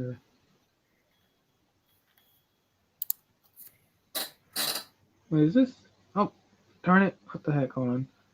Okay, I found Scourge going for $22.50 and $8.80 shipping. Pre-owned. It's open, but it has everything complete. I would buy it, but I'd rather have the box with it. I'm getting really close to. I'm just saying, if I do go back to Walmart and I do decide to get something, I'm either going to have. I have a decision. I'm either going to get Rhinox, or Leader Class Grindor, or the other Dinobot. I'm going to call him Slag. I'm going to call him Slag, and I don't care. I'll just say that I'm making a decision between those two, or those or those three. I might end up getting the Rhinox instead because I want to try to complete all the Beast Wars casts as I can before since I now have a whole year to do it before Rise of the Beast comes out. Ugh. And plus the box, even though the box is fucked, I'm hoping the figure is fine. And if it's not, then hey, at least I could get my freaking money back. Hey, give me my damn money back. The card is fucked. Give my money, bitch. Or no, I wouldn't do this, by the way. Or end up taking the figure out. If the figure's screwed, then I'll keep the figure. I'll put a different figure in there, and I'll return, and I'll go buy the other one. No, I won't do that. I'm not like that. So no one, please don't scream at me in the comments. I wouldn't do that because I don't know how my Walmart is, but I'm sure they could catch my ass. So hell no, I ain't doing it. Don't worry. I wouldn't do that. Mm-hmm. They're gonna make new updates on Among Us. Oh shoot, let me see if I have to update that game. I haven't. And for those who are wondering, why haven't you done an Olympus live stream in a while? The reason why is because one, I have been doing them while I was at the other house. I just don't have the time to do it now because one, I'm so scheduled right now. I'm coming back and forth from one house to another because I have internet here, and this is the only place where I could get on the internet. I do have the option to activate to buy a cell phone card and turn on my phone with internet, but I just don't want to right now because one, my budget is tight, and I'm trying to save up money because I have to go get Mr. Slip, I have to go back to where I used to live, pick up the rest of my stuff, and I have to go get Mr. Slipstream. And no, I don't need to update the game, so I'm going to look it up real quick. So yeah, my budget is currently tight, and plus I have to send Ruben some money, and I have to send TF Geek some money. So yeah. Yeah, right now I'm pretty much in a bind, and plus, official trailer for hold on. Oh shoot! No. Okay, I thought it was. All right, hang on. I thought I was gonna play some music out loud by accident. Hold on. A minute. Okay, as I was saying, so yeah. As soon as I get all settled and all that, I will be doing an Among Us live stream. And plus, I do have plans. I will be doing some gaming videos. I have my little gaming TV. I can't show anywhere else, but I will show right there. I have my little TV right there. I will set up my PS3, and I'll probably do some streaming on the Transformers video games whenever I can. I just don't know when. So yeah. And plus, I'm gonna have some help kind of getting everything all set up and plus I will say this, I'll be busy I will be doing live streams, don't worry guys, but I will say this, I will be doing work around the house because I have a lot of cleaning up to do, and plus I'm currently looking for a job so I could at least buy figures and also pay for food for me and my Mr. Slipstream.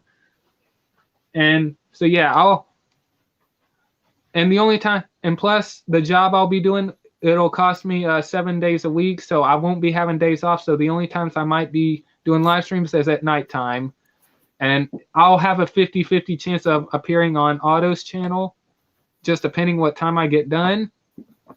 And plus, the job I'll be doing is, I think, at least almost half a mile away, so I'll be on a bicycle going back and forth from my job to here.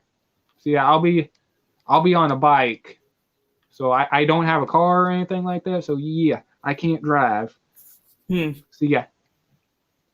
And so yeah, on this channel I'll be doing. Oh, hang on, I'm gonna fix my layout while I'm waiting on TF Geek. I'm gonna do this so people could see me better. There we go. But anyways, like I was saying. So yeah, on here I'll be doing my regular streams and all that. I don't know yet, but I know Mistress Slipstream wants to do a vlog channel. She wants to do some vlogs and all that stuff. But I thought about doing it on here, but I don't want to do that because I already have so much stuff going on. I'm doing review. I haven't done any reviews in a while, and plus, if you guys were wondering, the Optimus Primal video I uploaded, that video I think was done almost a month ago. I had difficulties trying to upload it, so I finally had a way of getting it uploaded. But anyways, so yeah, like I said, I'll be busy like crazy. Plus, when I get my job, I'll be working 7 days a week. I'll be working my ass off. But hey, Starscream has to work. At least Starscream has to do something right for once in his life. But I'll say this.